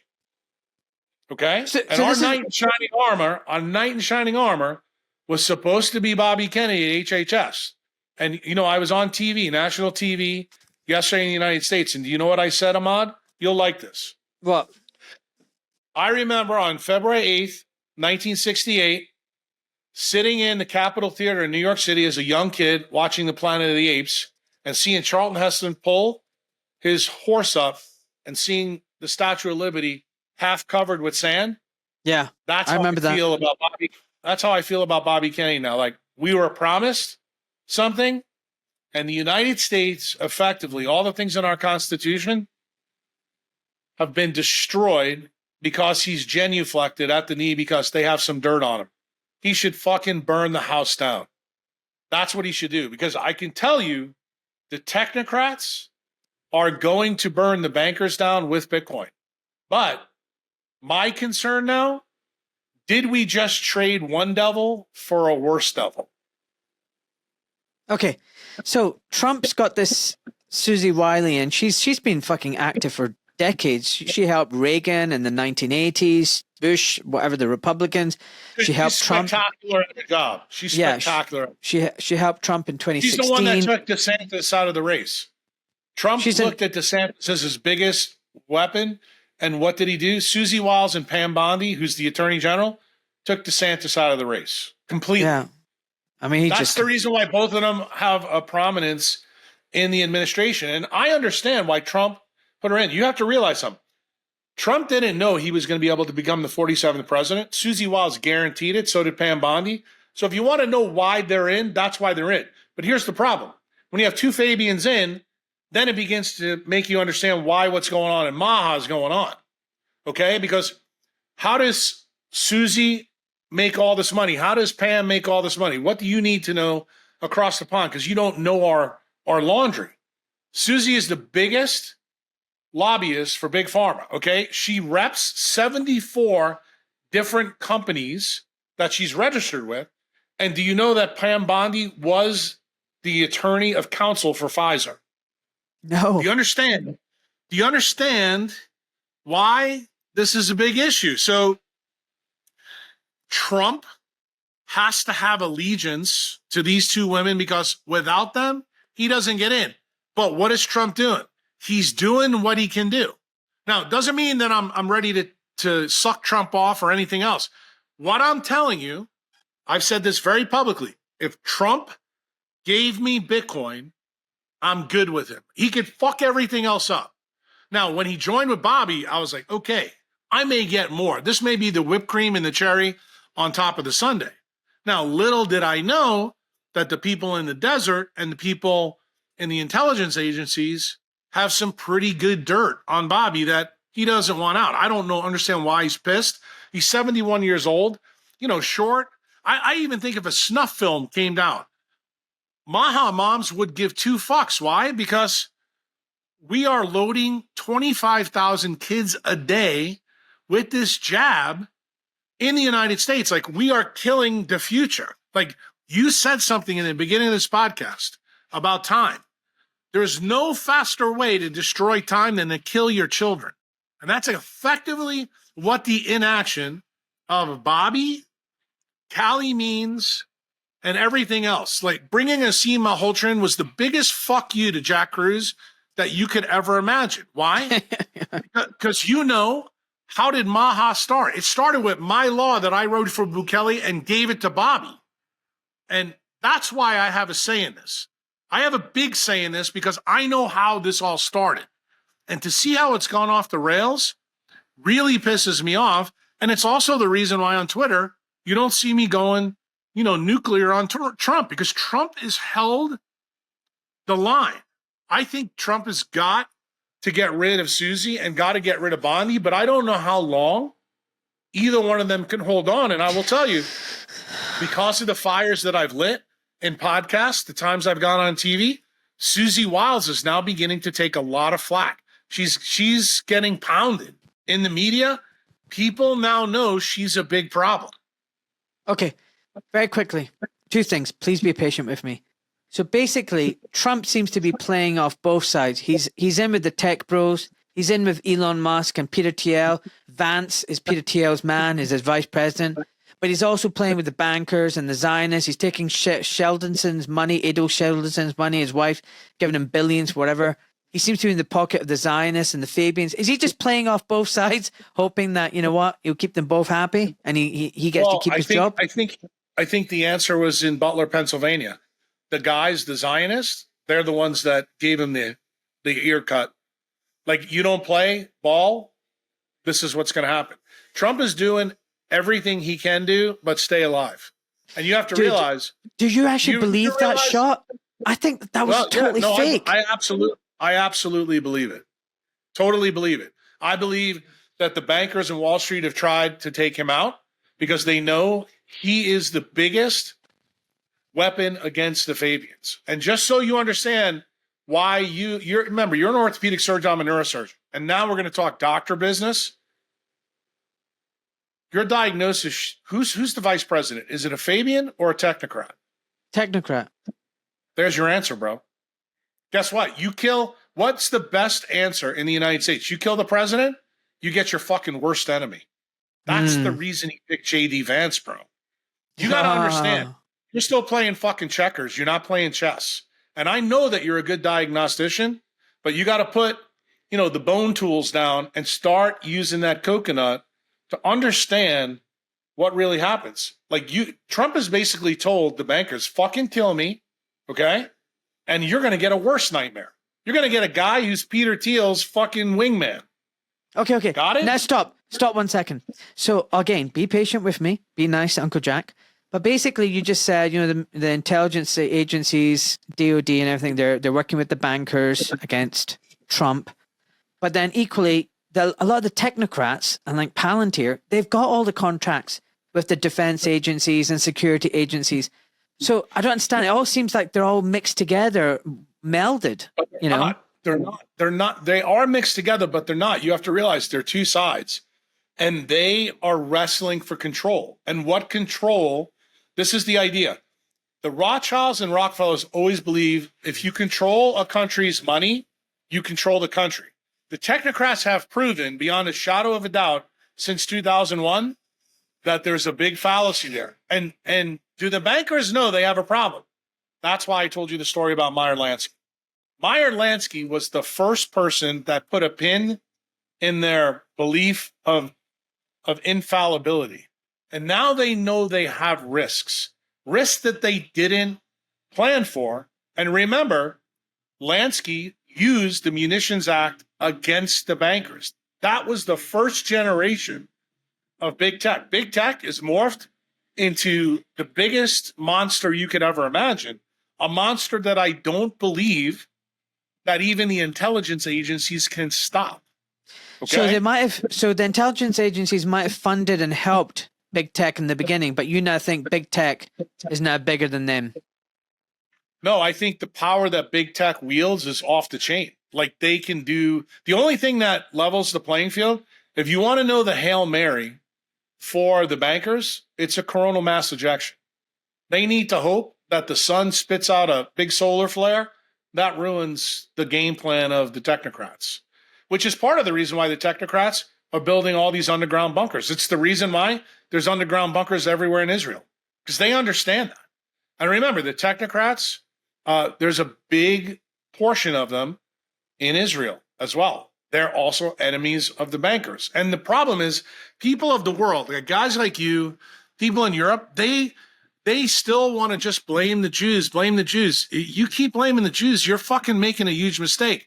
You blame the Zionists, blame the Fabians, because they're the fucking problem. But then you got to decide, okay, do I want to get in bed with the technocrats? My answer is no. The only thing I want is I want the secret parachute. That's Bitcoin. Why? Because Bitcoin is what the technocrats lost control of and what the Fabians lost control of. It's the one true decentralized system that allows you to have time, avoid tyranny, and do the things that you can do. That is the key. The problem is, if you're in the UK, controlled by, now you know both sides are the same party, Fabians, if they lock your border down, it doesn't matter if you got 10,000 Bitcoin, dude. You ain't fucking getting out. You're still on the plantation. Okay. So, Technocracy, Inc., it was initially established in Canada and North America by Elon Musk's, one of Elon Musk's grandfather. And they had a failed period. They tried to kick off, but they didn't. And it seems like in the 1970s, David Rockefeller took an interest in technocracy and thought maybe actually we could use this as a control grid mechanism. So you definitely don't. Guess where he got the idea from? Meyer Lansky. Remember what I told you? 69 to 71. That's when him and his family found out we got a problem. So you're saying you just answered my question. No, I got it. So what you're saying is they didn't quite manage to grasp it and hold on to it, and even if they did for a little bit, it wriggled out of their control, and that's a beast of its own. Okay, fine, right. I get that. And that's what's happening. And let me give you the follow up. I said this to Robert Breedlove, and I want to say it to you because I know your audience is more European, and you need to hear this. My prediction is that Elon Musk will be the 21st century's Lee Harvey Oswald. He is now very useful to the technocrats. Once he builds what he's building up there and gets us to go to space to make sure that we own that, you control everything else. Remember, the British idea was if you control the seas, you control the world. That got taken away from them in World War I and World War II because the United States Navy took all that over. Now the idea is whoever controls space, controls the airspace around the planet, controls the ability to surveil 24/7. That's now the key control. Once the industrial military complex gets what they need from Elon Musk will be removed. Wow. So the Starlink thing. I mean, there are fucking thousands of them. They're beaming down 5G EMF. It's destroying everything. Hey, why? Take a look up. That's why I have a grass roof. Just so you know that. Built the house so that I can walk out to the grass here and do this to Elon when he takes that picture and he flies over. So Elon's not great. The bankers aren't great. The Zionists aren't great. None of these guys are friends. They're just fighting amongst each other, trying to control everything. The big boys are playing, and us little ones just have to watch the shit show and eat our popcorn and see what happens or build. No, you got Circus Maximus going on. Just remember the story from history I try to tell you. When the Romans were going good, we had gladiator games once a month. When it got worse, it was once a week. When it got really bad towards the end, it was once a day. That's what's happening everywhere in the UK. Like what just happened in the United States, you heard about this attack in Boulder about some kind of fucking Muslim guy going after a bunch of Jews. That, you know, when that was announced, the same day that Palantir got announced that they got the database deal from the government. Why? It's a shell game. That's all it is. And I said that on national TV yesterday in the United States. I want people to understand, stop fucking being addicted by the screens, because that's what they want you to do. They can control your consciousness, your dopamine and melatonin levels by the screen so that you will be Circus Maximus all the time and not be able to make these diagnoses, not be able to sit down and listen to podcasts with me and Doc about the history of the 20th and 21st century and why Richie Sunak, why the Liz Truss, why it all happened, why Tony Blair happened, why George Bush and Tony Blair are two of the biggest fucking Fabian criminals ever, and that how they link back in time. Because when you see it, you can't go back to sleep again. And then you have to come with the big idea, which, you know, you and I talked about on the phone yesterday. Okay, do I stay and fight, or do I run and go away? And ultimately, I think that's a discussion that people have to have probably in their own house and talk about it together. You know that the history of the United States is we ran away from England and then we fought them and we beat the best army in the world at that time. So don't tell me, even though they're the best weaponized, I'm going to tell you the people that I know in Bitcoin, they're the smartest people in the world, bro. And I got to be honest with you, I would rather align with the wisest, not the fittest. That's what I'm going to tell you. And I'm going to tell you that I still think I'm very optimistic about the future. You may think that I'm not. I don't ever want anybody to tell me I'm a doomer and a boomer. I'm not. But I look at my move to El Salvador the same way as the colonists leaving England to worship God the way they want and not pay fucking tax on everything. I think it's the same idea, and I think I can sit down with another savage across the pond and you, and we can have these discussions, and people of the world can listen to us talk back and forth and say, hey, you know what? At dinner tonight, we need to talk about this as a family. I need to think about my kids differently, because effectively, what is the AI, the decentralized AI in the world? It's our children. Like, remember my first answer to you. Why am I doing this? My kids. And I think everybody that listens to this is going to come down to the same thing. The AI that Elon Musk worries about, Peter Thiel worries about, that Sam Altman worries about, that's not my AI. That's the technocracy's AI. Our AI is kids. And I think if you become a champion for quantum biology and taking care of your kids and making sure they have good time, you realize that the thing that's the most germane thing you've got to get down for your kids is they have to be free from tyranny. And there's only one answer there. That's Bitcoin. And that's why I'm getting ready to fly to Europe. You know. Okay, I know you got a meeting to talk go on, so I want to quickly go through a few things. So one of the things I find annoying about Elon Musk is he talks about going to Mars. We haven't even been to fucking the moon yet. I mean, that hasn't even happened, and I don't think it's possible to travel to Mars and live in Mars, because part of our human biology is that we're tied to this planet. We need the magnetism of this planet to live. I mean, if you withdraw magnetism, all our cellular function just degrades and we fall apart. You can't replicate that. Yeah, sorry. You can actually. The Russians did it. The Russians replicated an artificial magnetic field, in the 1970s. You may not know about it, but Becker knew about it. Becker and I, when we sat down and talked about it, Yeah. it's in his book. You read about 1971, when the cosmonauts died. Yeah. When they came back, the Russians actually did a pretty deep dive on the biophysics of magnetism, and they actually built space capsules that had artificial magnetic fields to get in there. Here's the interesting thing. They're only operational, at least at that time in the 80s and 90s, for about a year. Problem is, it takes 2 years to get to Mars. So there's no doubt that DARPA and the Russians have been working on this. And remember, Russia and the United States have a joint space program. So it will not surprise me in the least if the technology is physically capable for that to happen in the next 25 years. But the point remains. What about getting through the radiation belt? I mean, do you actually believe we've been to the moon? Because I don't.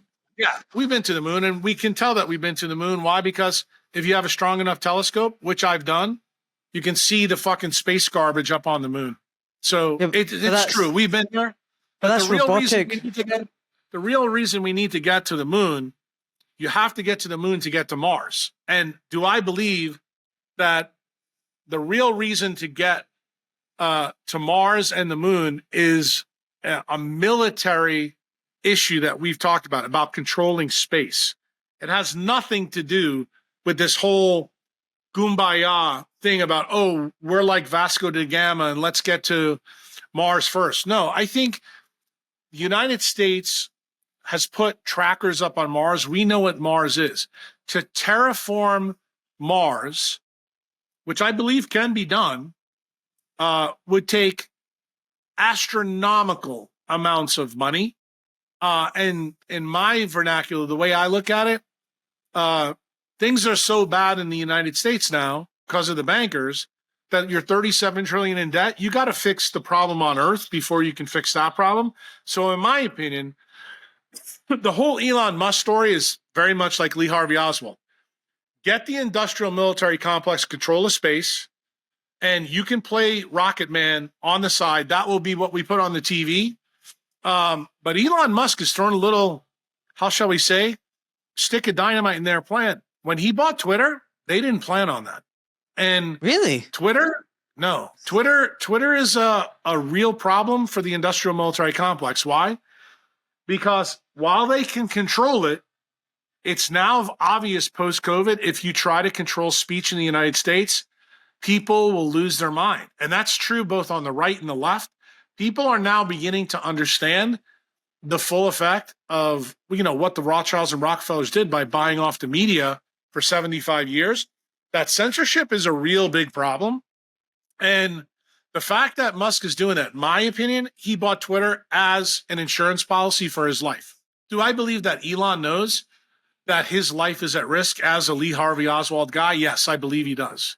I don't think there's any question that he knows that. And he's going to use that leverage for as long as he possibly can. And just remember what he's doing in the United States now. Through Doge and his link up with Trump, he's actually helping the technocrats out. And he wants to destroy the bankers. There's no question about that. But the chapter that comes after this, in my opinion, I don't believe the technocrats nor the bankers have control of what happens next. I think they have control of maybe in the next 5 or 10 years. I really think what's going to happen on Earth is that the UK, all the Commonwealth countries, they will be fiat dominated by the bankers. I think the rest of the world is going to be controlled by the technocrats, which is why you see the EU trying to limit the power of Elon Musk, in Europe. Why? Because that's going to be their fiefdom. And how long that goes on before you guys do something, I don't know how long that will take. In the United States, that won't work. They know that already. That's the reason why the technocrats are getting the green light, because they believe that the United States taxpayer is so addicted to technology that this is the best path forward. And that's what DARPA is spending all their money on. So DARPA is spending all its money on technology and for technocratic. But we moved on, just so you understand, because I want you to get this vernacular across the pond. We've moved on from the Internet of Things, which was a 5G idea, to the Internet of Bodies. We are now going to put things in you in ways that you've never seen before. Touching receipts, holding credit cards. RFID chips is an older idea, but you're going to have nanobot technology in you. If you don't think that it's possible, look at some of the work that Michael Levin is doing. He doesn't like when I talk about him because he's the Robert O. Becker 2.0, but he still focuses on bioelectricity, never talks about light. Why? Because my belief is that he's being funded heavily by DARPA. And if you look at some of the things that he's talking about, he's actually talking about using nanobot technology to figure out bioelectric networks in cells. So that tells me that the Internet of Body is real. Everything that DARPA is doing, remember, they moved MK Ultra to SRI, which is Stanford Research Institute. Then they moved it to the Brain Health Initiative under Obama. Obama moved most of that to South America because what did they find out? That tech abuse is really hard to deal with, and people that have melanin on their skin, it's really easy to do that. People are from the UK. Why? Melanin actually absorbs electromagnetic radiation that makes you less controllable. So what have they decided to do for people with more melanin?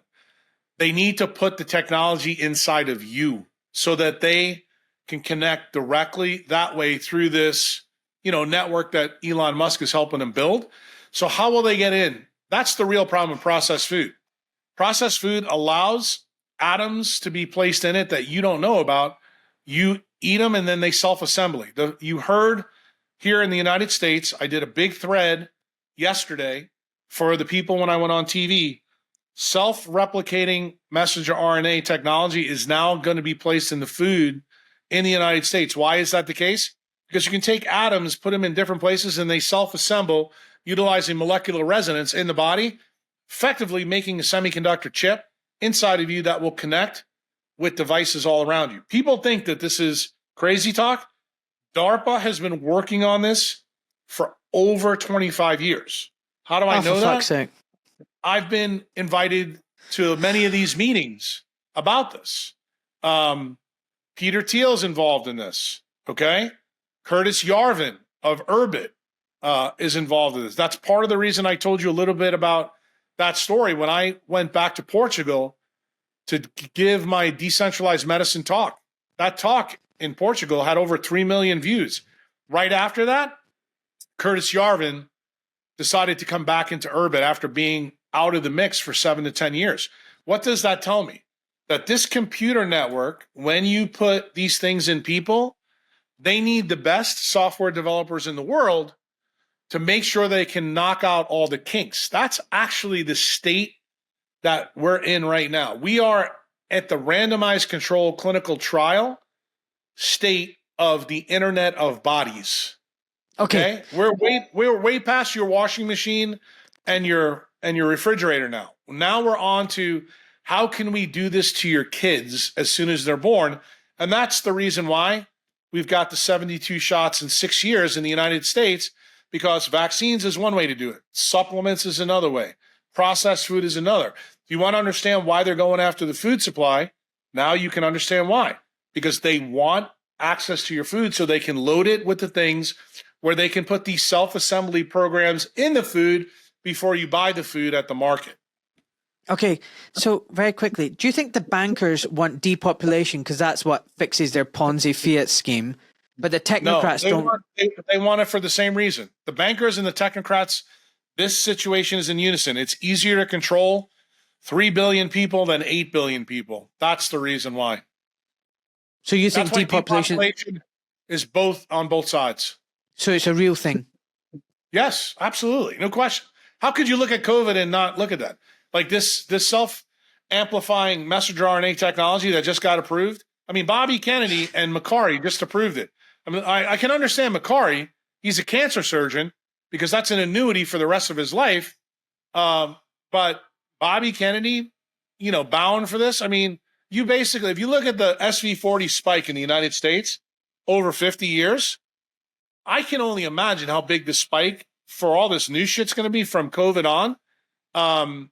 My estimates that we killed about 300 million people, worldwide, probably in that 50 years from iatrogenic causes. My belief is they have the potential, knowing what I know about the biophysics and the attack. Like, what's the whole point of the lipid nanoparticles? Lipid nanoparticles can be positively charged, negatively charged, or neutral. The ones that are the most deadly, that are the favor of the Faucis, the Ralph Barracks, the people in Ukraine and Wuhan, those are the positively charged. Right, positively charged LMPs. Why? Because they're drawn to things with charge. So what do? They go straight to the intermitochondrial membrane. And what does that do? It opens it up, and that creates the shit show and opens up your epigenetic toolbox. That's the reason why we're getting amyloidosis. That's the reason why I think we're going to get prions. That's the reason why I think we're going to get massive amounts of cancer. So I think people can be taken out 5-10 years. My estimate, based on the technology that I've seen through patents, I think by 2050, we could move from 8 billion people to probably 6 billion pretty easy. Right. Okay. Where does XRP fit into all of this? It doesn't fit at all. It's a Fabian idea for the shitcoiners. The Fabians try to get with these guys to make them part and parcel of the new central bank digital coin. That's not going to happen in the United States. It may happen through the BIS, so you guys have to worry about it. But my advice to anybody in the Commonwealth is, if you see XRP, you should think about it just like a Fabian. It's an absolute travesty. Okay. Something that will enslave you. Yeah, I mean, you talked about, what's his face, Ben Horowitz and Mark Andreessen. These guys run the big capital venture fund. Yeah, it's the number one. A16Z is the number one Silicon Valley capital venture. Those are the people that were behind Casey and Callie Means. They gave Casey Means, an MD with no ability to practice, $57 million. What the hell? Bro, there's a reason why. Remember what we just talked about, the Internet of Bodies? She trained at the right place. Remember, she was at 23andMe. And remember, the lady from 23andMe just lost her company. Who bought it? Regeneron, another big tech guy that works for the industrial military complex. Doc, you cannot lose sight of these connections. You got to be a really good historian. They really helped Trump as well. So they got a lot of money, a lot of backing. They're technocrats.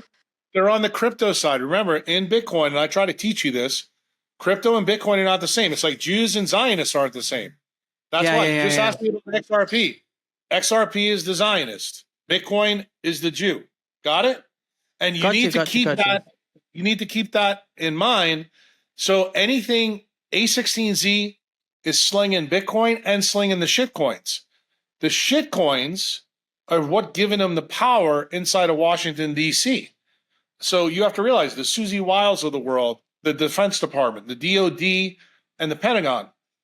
That's the reason why A16Z is playing in that issue. And what are they doing? Just like any good investor would do, they're hedging their bets with Bitcoin.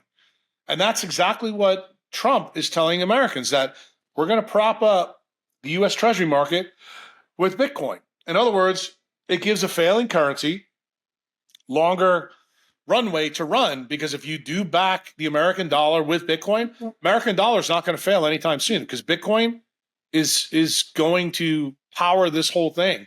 The big issue is right now they're hamstrung because the people in Congress who are working more for the Jamie Dimon side, they will not allow the United States government to use U.S. dollars to buy Bitcoin if it adds to the debt. It's got to be budget neutral, which in my case is that tells you just how big of fucking criminals they are, because they're okay sending billions of dollars to Ukraine for nothing, but no, they don't want people to buy the best asset on the planet. If that doesn't tell you what a big criminal they are, nothing else does, because if anything, the baller move in the United States is literally to take all the money that you're fucking buying your own bonds with and just fucking buy Bitcoin and let the fucking treasury market blow up. But if you do that, remember, that's really going to be bad news for Doc Malik, over in Europe, because that blows up the entire financial system. I get that. And one of the issues I have with Bitcoin is it's not completely anonymous. It's pseudo-anonymous. They can still track Doesn't you. matter. Think about what you just said. Do you realize, as a diagnostician, this is now we're at M&M conference and I'm bitch slapping. That's all right. Go for it. I'm You're used in a to it. surveillance. You're in a surveillance state. They fucking know what size underwear you have. Are you kidding me? Yeah. True. Okay. That's the issue. Like I need you to understand. Keep your eye on the prize. The eye on the prize is what buys you time and buys you freedom. Okay? Right now, at least till probably 2120, Bitcoin is that answer. Now, do I believe the world will shift again? What do you mean 2120? That's when Bitcoin mining is over. Oh yeah, of course. Yeah, sorry. Yeah. So I would tell you that if you're a savage and you want to be a savage in Europe, Canada, or Australia, you're listening to this podcast, right now your best bet is to get yourself a citadel in a place where you have some safety and you power that citadel with a Bitcoin stack. Because right now people are going to say, oh, well, Bitcoin's $100,000. I can't afford that. Yeah, if you buy 10,000 of that, instead of putting it in fucking the Bank of England, that $5,000 or $10,000 may turn out to be $1 million or $2 million by 2030 or 2035. Okay. Why? Because the Americans do this for the U.S. Treasury market, which is in the trillions of dollars. Dude, this is game on. Okay, so this is the question I was going to ask you. I was going to say, look, it's easy for you. You know, you might have gone into Bitcoin early. You're savvy enough and smart enough to do it, and now you've got your millions. But someone like me, who's literally working on, subscribers giving me £5 a month, I'm literally thinking of selling some of my excess cameras and then buy my Bitcoin like that. But then I think Bitcoin's worth £75,000. But you're saying it's still worth it. Oh, yeah. Well, if you remember the first time we talked when I was at Playa Shalpa. I didn't even own this house. And the guy that works for me, he down here in El Salvador, I pay him. And I told him the same story that I'm telling you and telling your audience. This is 4 years ago. His country just came out of a civil war. I told him, I said, the United States rich people, the bankers are going to make you rich if you own the Bitcoin. So guess what? I gave his son, I'm trying to remember how much it was. I think it was like 40 or 50 bucks. He keeps it on his Strike app down here. It's now 560 bucks in 4 years. So this is a kid that's 13 years old. Remember, I gave it to him when he was 9. So Jeremy tells his son all the time, he goes, now look at that move. That's a 10x move in 4 years. He goes, when did anybody in our family ever get a 10x move in a Rothschild or Rockefeller bank? And here's the thing. I'm using historical data, what the United States and corporations not in. Remember, Michael Saylor's buying this shit like crazy. Jack Mallers is now buying it crazy. When the United States comes in, you know what my bet is? The Bank of England's going to have to come in. Everybody's going to come in. And what do we say in Bitcoin?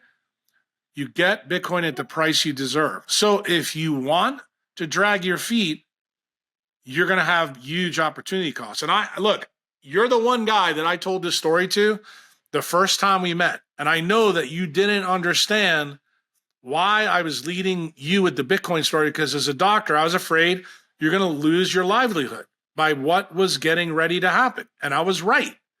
And I want you to understand now, I don't want you to stop doing what you're doing. I want you to be the biggest mouth on that side of the pond, because I look at you as my brother from another mother. You know, Mary Talley Bowden here in Texas, also the same way. We are the doctors that are putting out the decentralized message. We're telling you that we care about our patients' time. We care about our patrons' point of time. That's why we do these podcasts. That's why we put ourselves at risk. Why?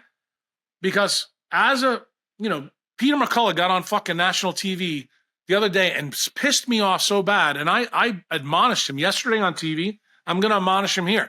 He actually told the reporter that it's not my job as a doctor. It's the job of an investigative reporter to figure out all this stuff with the COVID jab. Like, what fucking planet, what medical school did he go to? That sounds like the same kind of fucking shit that Malhotra got finished telling you on your podcast. And I'm going like this. Look, if those are the people that are packing your parachute, you are going to perish. Like, They can make fun of you. They can make fun of me. They can make fun of Mary. But I got news for you. I think when the battle is done, people are going to realize what we really did. We were fighting for people's time. Even when they didn't know, it was that valuable. It was the most valuable asset out there, even more valuable than Bitcoin. But what people don't understand, that Bitcoin buys you time. That's the key. I get that. So one of the things I'm also worried about is how we can transact, because we're dependent on the internet and they can fucking censor it. You know, remember when I was trying to get some Bitcoin, and I did, by the way. And when I was trying to get some Bitcoin originally, I mean, none of the apps would work. And then there's, you know, they want all your information. They want all. It's just a nightmare, and I can see them closing in on it, where it will be really difficult to even do any transactions on Bitcoin. Yeah, it won't, because eventually it's going to be peer-to-peer. Remember what Meyer Lansky first told David Chaum? I want to build a peer-to-peer network so I can move money all over the world and nobody will know what I'm doing. That's effectively what's happening. You don't even realize that system. Let me just tell you something. They just had the Bitcoin conference in Vegas.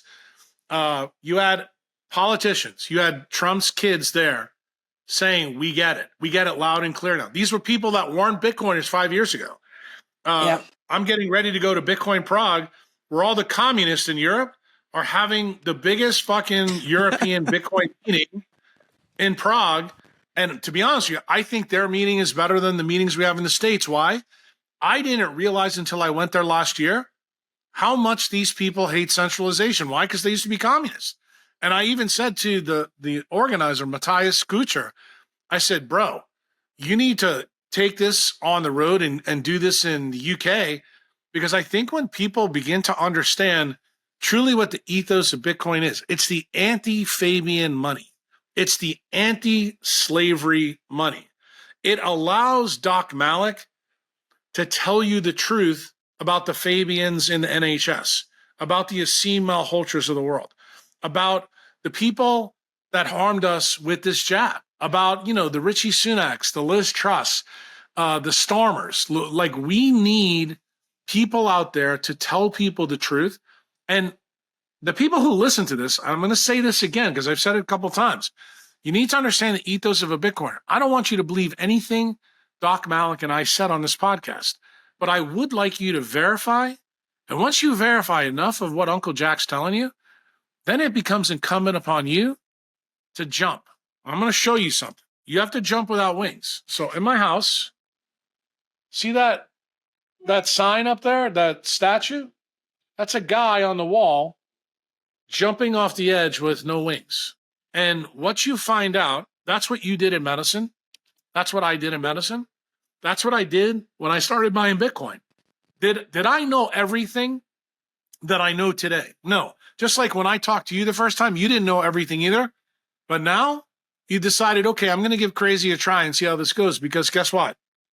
If Jack is even 50% right, this could be the out card for my kids. You know, if tyranny truly does come to the streets and, you know, we're back going to the Tower of London and things like that. That is the key point. And I think when you really realize the Fabian idea buried in the World Economic Forum and the WHO, just remember something. There's 8 billion of us. They're trying to kill us. That means if all of us are doing the same thing together, we can take them out. And that is the key part of the story that I don't think a lot of people really understand. So I've told people this on podcasts, and I'm going to say it to you guys. America was a great idea that codified all these ideas in our documents. Our government for 250 years has tried to water down those documents. So what do I see the future of America?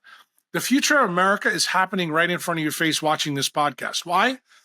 Because America is not defined by its borders. It's defined by its ideas. And we are sharing these ideas right now. So I think when you own Bitcoin, you're putting the idea of life, liberty, and the pursuit of happiness around you right now in the UK. You can do it in Toronto. You can do it in Sydney. You can do it in Cairns. You can do it in Melbourne.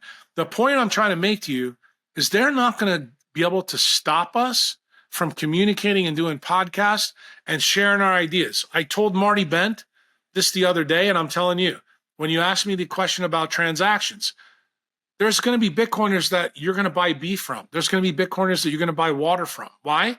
Because we're going to have all these resources. It's not going to be owned by Nestle solely. It's not going to be owned by, the people that own the cows in the United States or in Europe. You don't realize that the people in this community have a lot of monetary energy already, and that is going to be for the savages that are fighting the Fabians, that are fighting the technocrats. And this is the reason why I am very, very optimistic for the future, because I believe when these people are ultimately defeated, we will finally get the world that we all deserve, where we all have self-sovereignty to live the way we want to live. And that's it. But you have to realize what we're going right through now is the river Styx. And the river Styx, the people that get out on the other side, they're not fucking afraid. Like fear, look, every time I talk about this, I always have this song in my head, the Tool song called Fear Inoculum. Go look at the words to it and listen to the song. You know what makes Tool so very interesting is, remember how we talked about mitochondria being time machines, and we talked about Bitcoin being a time machine? Do you know that Tool, all of their songs always have crazy timestamps? And that's what makes them so unusual, but that also is the reason why I'm so interested in what they're doing. Because if you read the words and hear what they're saying, it's the same message that you and I are resonating right now. They are sending out a message.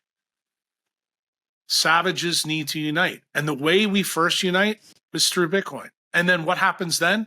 All the things that you brought up that you're worried about buying milk, buying meat that doesn't have mRNA in it and all that, dude, that's going to come, because guess what? The savages that are here, the savages that are in El Salvador, the savages in the United States, the savages that are in Germany, the savages I'm going to meet in Prague next month, bro, don't worry about that. There's enough of us already out there. You've heard me talk in pods where I said I only need 100,000 people to change the world. You want to know the truth, Doc? We already got more than 100,000. And you know what? I want that army of savages to get bigger and bigger and bigger. You know why? Because it means that your and I's job gets easier and easier and easier. Why? Because we're talking to the right audience. In other words, the people that decide to stick with the Fabians, via negativa, let's subtract them out. Let them exactly. let nature take care of them. And yeah, okay. Yeah. So in a nutshell, there's so much to cover in this podcast. In a nutshell, there's a battle between the technocrats and the bankers. They're both in with the defense agencies and security agencies. It's not the Jews, it is the Zionists. History isn't what we thought it was. It's all a shit show. Maha, unfortunately, hasn't really delivered. People have been captured or being held to ransom. The vaccines are going to go ahead. Internet of Bodies is definitely happening. It's happening right now. We're having EMF plastered all over the skies and all across the land, and being poisoned. And really, we can't rely on any savior or messiah figure or politician. We need to be savages. We all need to be savages and fucking get on with it. You're the person who you need to rely on. If you're not good enough for you, who are you good for? I mean, you know, the cutting narrative that I had with you yesterday on the phone when we talked. You heard what I said to you, and now you know why I said it to you. You know, I had to have this hard discussion with my own family, and I said, look, I'm okay that you don't believe what I believe, but yesterday in El Salvador, when I told them what's happening in the United States, they're like, shit. So everything you told us 4 years ago is really happening. I'm like, yeah. Victoria's Secret is manifesting. That's really what's happening to Bobby and Maha. Victoria's Secret, that secret of blackmail and how they control things and how bad it's gotten. Like, the best way to solve it is to become aware of it and then say, okay, I have a plan. Like, you know, when someone comes to you with an osteosarcoma, you know what that means. You know it's a bad deal. And what do you tell the patient? You don't fucking run away from the patient. You say, look, this is going to suck, but you hired me. I'm your doctor, and I'm going to help you. And it's the same story that I'm trying to deliver to you on the podcast. I want you to know that no, I'm not. I'm not pessimistic. I'm very, very optimistic. And I do believe there's a path to the light. The problem is you have to make like that statue. And do I think that statue, like Bukele calls this place the Ark, and he's looking to collect the right animals. Like when I left the United States, it wasn't even raining, okay? But now the water is up to the knees. And now people in the United States are beginning to realize that all the things that they told me I was crazy about 10 or 15 years ago, now I'm not so crazy. And I'm going to tell you the reason why I'm a good diagnostician, because I'm a good historian. And the history is the key to making the proper diagnosis. So what I'm telling you right now, even though it's later in the game than when I started, Doc Malik, it's still the first inning when it comes to Bitcoin. Okay, I got you. So one of the things you were telling me you were worried about the UK is 100% correct, which is the fact that we've now got legislation and laws in this country that lead to individuals being arrested or imprisoned for content that they're putting on social media. And it's designed. It's designed. Yeah, let me explain. It's designed to, like, prevent and address harmful online behavior, whatever the fuck that is, right? But it severely limits your freedom of expression. So there's the Online Safety Act of 2023, and then it's got Criminal Offences Act, and it stops people engaging or talking, threatening communications, whatever that means, with intended to cause psychological or physical harm. So what does that even mean? Someone can just basically say, "Oh, I found that post offensive. You're psychologically harmed me." What does that mean? Is that a criminal act? I mean, surely I'm not responsible for other people's feelings. They can just scroll on and not read what I'm saying. Now. But you are now. I know. And that's what I'm trying to tell you. I'm trying to get that message across to you that this is when you go back to the Dark Ages. Like the Dark Ages is already present in the UK. So there's another act. There's another act, Communications Act 2003, criminalizes sending messages via public electronic communication networks that are grossly offensive. What does that mean? Or menacing in character. Some people might find this conversation menacing. That's like, then there's the Malicious Communications Act in 1988. And I think if you own XRP, you may find this really offensive because we're talking about Bitcoin. But where all those acts came in? Do you remember the Guardian reporter in the UK who outed Tony Blair that he propped up the story about weapons of mass destruction, and she went all the way to court and they brought her in there, and then when push came to shove, the Crown had to bail because they were going to be forced about the Secrecy Act. Dude, that's where all these acts began. And just so you know, this all happened after 9/11. And what I'm trying to explain to you is you're seeing the evolution of the Dark Ages. And I don't know. I really don't know the state of the common man in Britain, what they're really thinking about things. Because to be honest with you, as far as I'm concerned, where Britain is, it's time to raise arms. And they've already disarmed you. You don't have any way to do that. Oh, dude, totally. We're neutered. Do you know there's 30 arrests daily here in the UK? 12,000 arrests annually under the Communications Act and the Malicious Communications Act. Prosecuted and imprisoned for social media posts. It's just insane. 12,000. They put somebody in jail on Twitter. I saw that was reading from the Bible outside of a church, and the cop arrested her in London. I was like, you got to be kidding me. It's pretty bad here.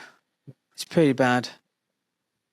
Right. You just got to be careful. If you're a savage, you got to be careful. That's all I'll say in that.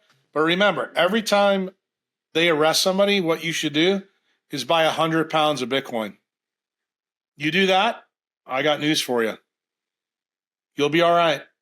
I promise you. The U.S. Federal Reserve is going to make you very wealthy. I promise you that. Okay. All right. Okay. I'll be honest with you, as we wrap up this podcast, I'm still not 100% like the ideas in my head aren't formulated properly. You have to forgive me. I feel it's still a blurb, like what's Well, going it's on in the okay, but US. you know what you have to do. This is kind of like a lesson in medical school that you just got a big lecture, and you do need to dissect it, and you need to think about it, and even ask questions about it. Like I would tell you, any one of your tribe members over there has questions, just put the question on Twitter. It's Any a of deep state. It's a deep state. I don't understand. I don't understand where the bankers finish and what they control and what it is the technocrats control. And you know who the is. bankers control the money. That's it. But the bankers also know there's another system out there they can't control. Like I if you thought don't the believe bankers. me, I just thought the listen to bankers. I thought the no. bankers through their State Street, their Vanguard, their BlackRock, they control the military industrial complex, they control all the corporations, they control all the politicians, they through APAC and all the other lobbyists, they control all the politicians. I thought the bankers control everything. Nope. They thought they did, but now they just found out something. And just remember something. What are the bankers trying to do now? They're trying to pass laws everywhere in the world so they can custody Bitcoin. Let me just tell you something. If you're stupid enough to save enough Bitcoin and let, I don't know, HBSC custody your Bitcoin, you deserve to lose it. Let me just tell you something. Self custody is the first job of the savage. You never give your allodial title to anybody. And you have to realize, are there guardians in the United States that are trying to convince Bitcoiners, hey, just keep your money here, your Bitcoin here with the Bank of America or Fidelity or Schwab? And you know what I say to that? Fuck you. No way in hell. And the bottom line is the savage move is to cut the umbilical cord of anything that's centralized and decentralize your life. Both do it. This is fundamentally how health and wealth are fundamentally linked.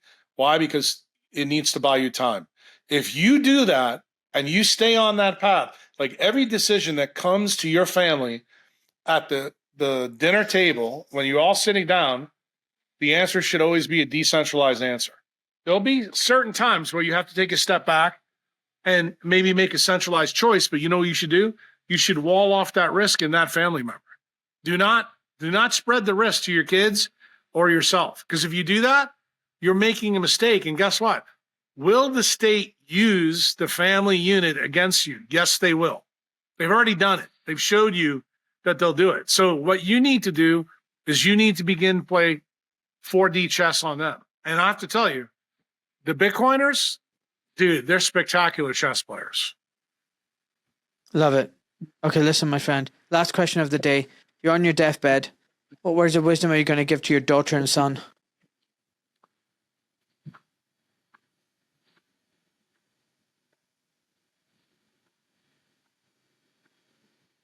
Run your own race.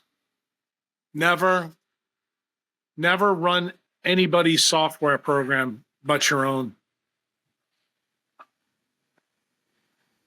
Can you elaborate on that bit? Well, I teach people how to be first principle decentralized thinkers. I believe if you teach people how to think this way, that they will never comply with anything that's centralized or tyrannous. And if they do it, there's going to be a damn good reason, and they're going to have a plan in place to deal with that right off the bat. Like I'm going through it right now in El Salvador. I'm when I tell you, I'm teaching the poorest people in the country how to do this. Like I admonish them every day when they say, "Hey, we need a bank transfer for you to do this project that they're doing on my house right now." I fired two of the guys that said that to me. I said, "Did you not understand what I said to you when you came in to give me this bid? We will not use a bank." Well, we don't feel comfortable using a phone. I said, "Okay, you just told me, I'll fire you." And I did. I fired two of them. So word now gets around town, because I've been doing this for a long time. You come to work for me, show me your wallet on your phone. because that's how it goes. We're not going to talk to a bank. Look, I just bought a BMW with a credit card. No bank. And Nice. Guess what?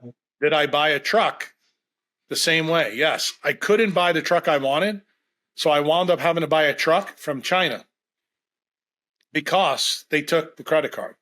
And seriously, the Toyota dealer and the Nissan dealer here in El Salvador said, let me get this straight.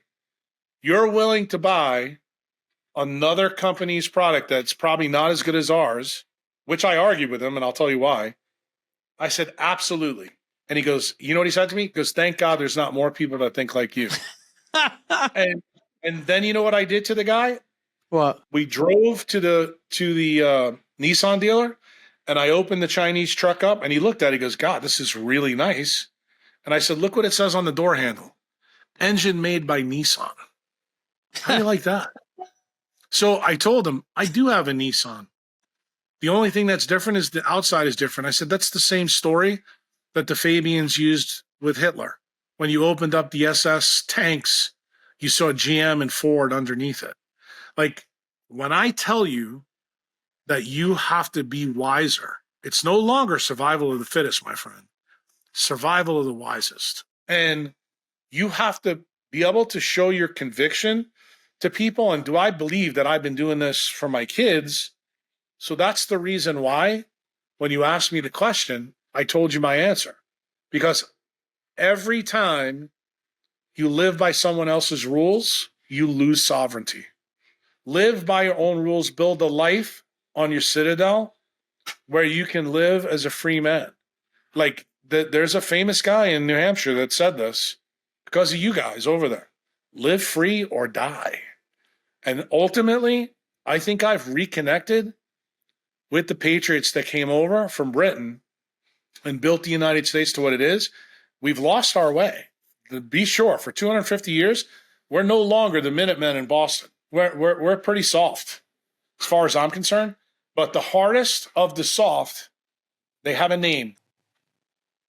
They're called Bitcoiners, and that's their color. Thank you, buddy.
It's 3 weeks ago. 3 weeks ago, I launched a consultation service where what I'm saying is I'm not your treating doctor. I'm not diagnosing you. What I'm doing is health advocacy and education. I'm helping you navigate the sick care system. So if you come out of a 5-minute consultation with more questions than answers, and you're like, what the fuck does this diagnosis mean? What does this pill mean? What are the side effects? What does the operation mean? Are there any other options I've got? I can help you with that. I can inform and educate you about the system, about your diagnosis, about your test result. I'm not going to tell you what treatment to do, but I'm going to tell you what your options are and what questions you can ask your surgeon. And I can also tell you how to get an informed consent. And I can also tell you what other holistic options there are. And that's it. That's advocacy service. And you know what? It's really kicked off. Like this week, I've got 5 consultations. I've got 10 5-star reviews already. People love it. And I've talked about everything, like literally everything. That's what I'm trying to tell you. That's why I'm trying to tell you that you're not done with the doctoring program, because you got to realize something. There's a huge market out there of people that need this service, and they need someone to advocate for them because they don't know enough even to ask the questions that they need to ask. So like the way I started doing this is I built my forum, my website. If you go on my forums, literally, it'll take you 10 years to get through everything. But I have a thing called an optimal journal where people can tell their story. And I'd say out about 1 out of every 10, I give them from the answer from my decentralized, bioelectric model of how I would attack this disease. The series that I'm in right now, I'm going through decentralized medicine, where I'm hitting the diseases that centralized medicine has no answers for. So the first one that I started with was ALS, and that fucking stunned people. Then I've gone through all the demyelination blogs. So I think 7 into that. The first one today is Consciousness 1. Like, how did consciousness evolve? Like, that's a big question. Okay. The next blog will be Consciousness number 2, which I'm going after the biggest question in physics. How do you solve the hard problem of consciousness? Well, I'm going to give you a blog. And the reason why it's easy for me to do, and this is the reason why I think this advocacy that you're doing is going to be easy. When you have a grand unified theory of really how science works, to make predictions is not hard. So you saw me as another doctor do this the other day when the self-amplifying messenger RNA came in. What did I do? I plugged the data from the patents in to my decentralized thesis, and then thought about things and wrote that response on Twitter, and I put it out there for the world to see. So why did I do that? You're looking for reviews. You know what my reviews are on Twitter? When people start to see that I was right. See, I did the same thing, Doc, in COVID. I told people, do not take this for this, that, and that reason. Every single thing I said was right. Okay. And I look at it like this. This is a Bitcoiner's mindset.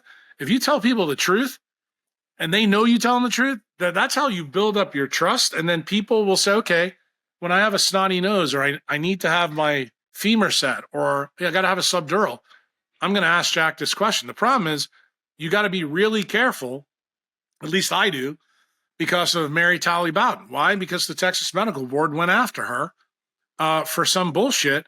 So what does that tell you? It tells you that they don't want you and I doing this. They don't want us helping our patients. Like Mary tried to save a patient's life with ivermectin. Yeah, I know. She's got her license at risk. I think she's going to lose it. So the Do you crazy still have thing your is, license? Do you still have your license? Absolutely. Are you Well, guess kidding me? what? I just renewed it the other day. I handed it back.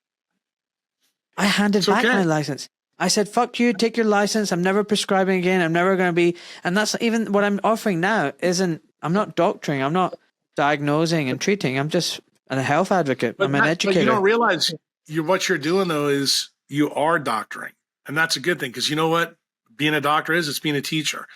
You're teaching your public that listens to your podcast, listens to your tweets, and you're saying, look, I am going to teach you to think like a decentralized savage. So and when heal you go yourself.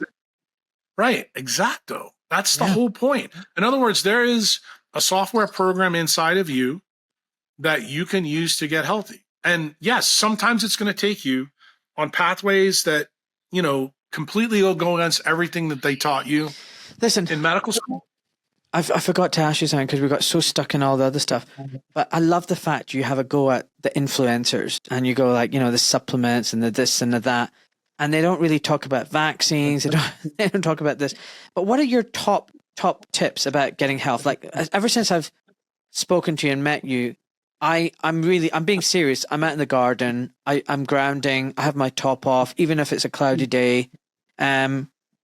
What else would you recommend? You're critical of red light therapy. Is all red light therapy bad? I want you to get it. I want you to get it from the sun. The single most important health metric in my framework is seeing the sunrise. Do not miss another sunrise the rest of your life. then I think the most time you can spend outside, like, I mean, take a look at my house. I have no walls, like at all. There's no walls. All these windows, you look on the ground. Yeah. Got it. They're on tracks. They all open up. Here, I always have great weather.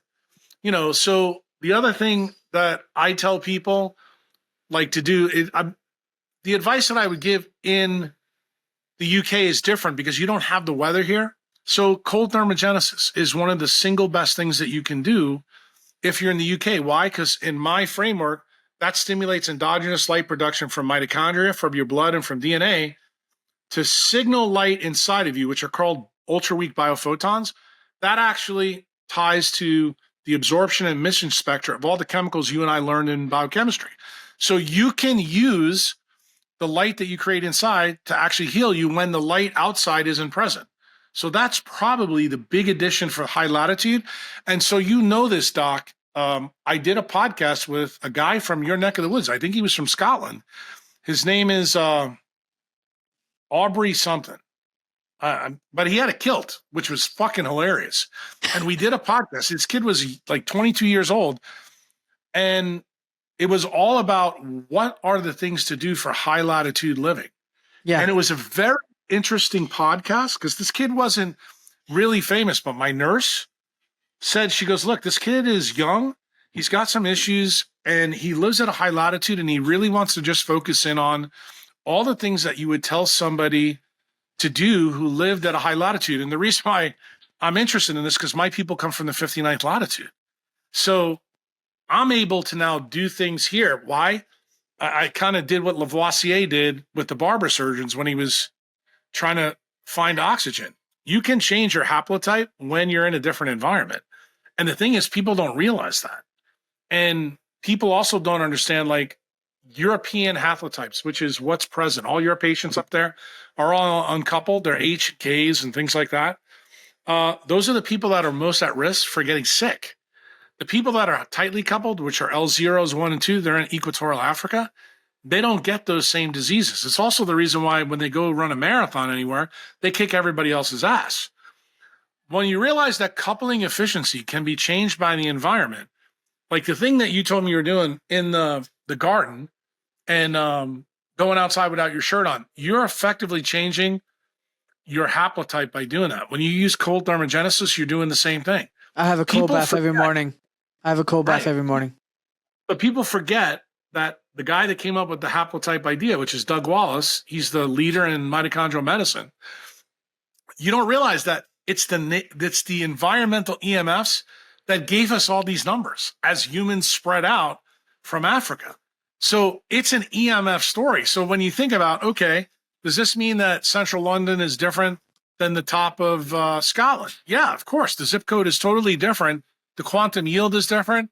So if you embrace, the North Sea, and you do things like that, or you're using your tub, that's a great thing. There are many different things to do. But I think the big ones, like the Pareto principle ones, sunrise, grounding, using cold for the high latitude, those are big.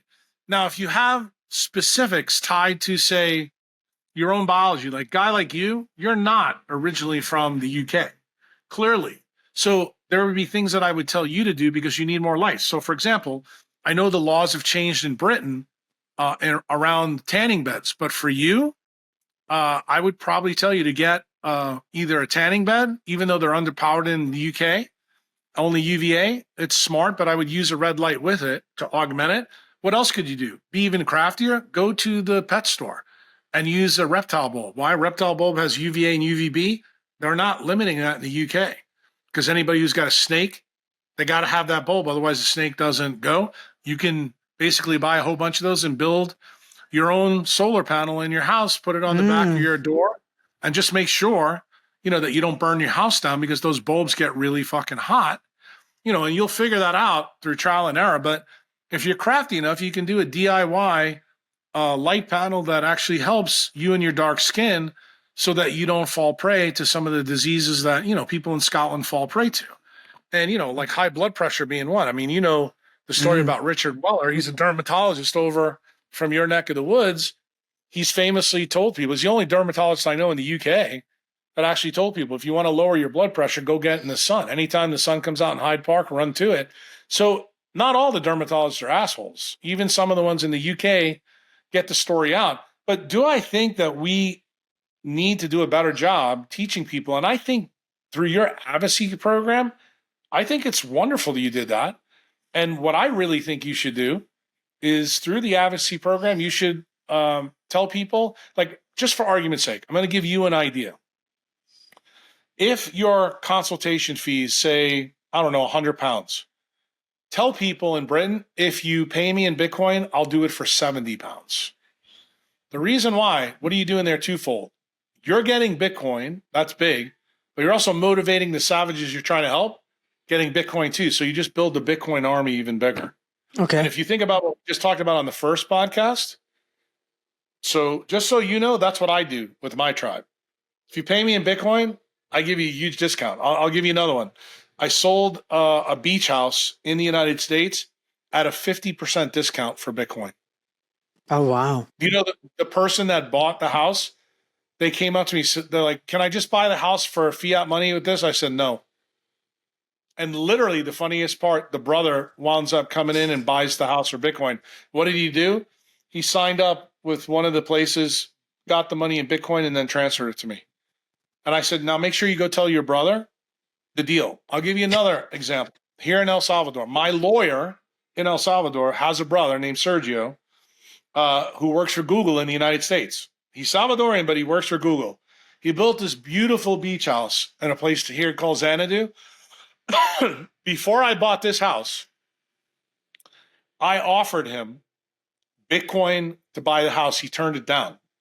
Bitcoin at the time then was like $27,000, $30,000. So when his brother, the attorney, got married, I threw an engagement party for their whole family at this house. And I went straight up to Sergio and Eduardo's father, and I showed him my phone. I said, this is how much money your son left on the table. The house would have been worth, I think, $4.2 million. Oh, today. shit. So his mother and father went and slapped the shit out of Sergio. Now, why did I do that? Because I'm trying to teach people who are not in here. So remember the question you said, Jack, how can, a low amount of money turn into an ungodly amount of money? Dude, this happened in 2 years to Sergio. So when I showed his whole family this, most of them don't have Bitcoin. Do you know during the engagement party, we sat out on my back deck by the Pacific Ocean? All anybody wanted to talk about was me showing the phone to his father. They're like, you need to explain this to me. I need to understand how something can go from small to big. And I said, you know what that's called? It's called a nonlinear effect. We use it in our eye all the time. And when I explain to them how the eye works, and they're like, oh, shit. So people do understand this. Like an example for Logan and the farmer. When a tree is in your backyard and it has no oranges on it, you put it in the sun, then you get a harvest of oranges. Isn't that something from nothing? Yeah. So in other words, slow light down, photosynthesis has an answer to create something for you. That's a nonlinear effect. Money's the same way. The only money that's ever been built that way is Bitcoin. XRP's not built that way. The fiat system, you tell me anytime you put pounds in any fucking bank that you went back and said, hey, look, my $100,000 is now 250. Never happens. It goes down. It's programmed to always go down. So when you say to me, Jack, I just don't get this, I look at you and go, are you fucking brain dead? I mean, dude, this is the only money in the world built to completely be a salmon and swim upstream of the Rothschilds and Rockefellers. And the problem is, the best way to get people to understand Bitcoin, in my opinion, is to do what you're doing. Offer them a big discount and tell them, keep looking at this. You can do the same thing with your kids. Get them a wallet and say, you're going to do chores, I'll give you Bitcoin. And when you do that, what are you doing to your kids? They start seeing, okay, my dad gave me $5. Okay, now 6 months later, look what it's worth. It's 13. Hey, Dad, what else do you need me to do? You understand? What you're doing is you're now teaching people that money can work a different way, a way that they never saw before. Why? because all they've been accustomed to is debased money that's going through inflation. What is inflation? Time theft. That's what it is. Are you not worried about the bankers with all their money hoovering up Bitcoin and then making it crash and then hoovering it up again? Because that's what they do. But that's what they do in the fiat side. They can't do that in our side. That's what I'm trying to tell you. When you say that to me, it tells me you don't understand Bitcoin. Dude, it's an immutable ledger. Even if they come and sell everything and say Bitcoin goes from 100,000 to 75 like it did 3 weeks ago, you know what Bitcoiners do? Allows me to buy Bitcoin at a cheaper rate. They come and YOLO in, and what happens? Literally 3 weeks later, it's at 110. Bro, they have no control over this system. Zero. I just wanted to hear that out loud because that's one of the criticisms that I hear from other people, and that's a good response. Well, they're retards if they tell you that because they don't understand it. Yeah. Right. Listen, I got you. Thank you so much. I, Ahmed Malik, am a private civilian protected by the Geneva Convention.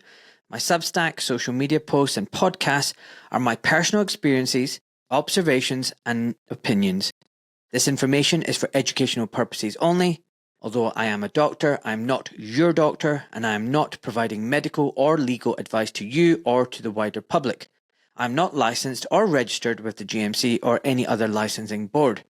The responsibility for the interpretation, due diligence, and use of the information from my Substack and my podcast lies with you, the viewer and or listener.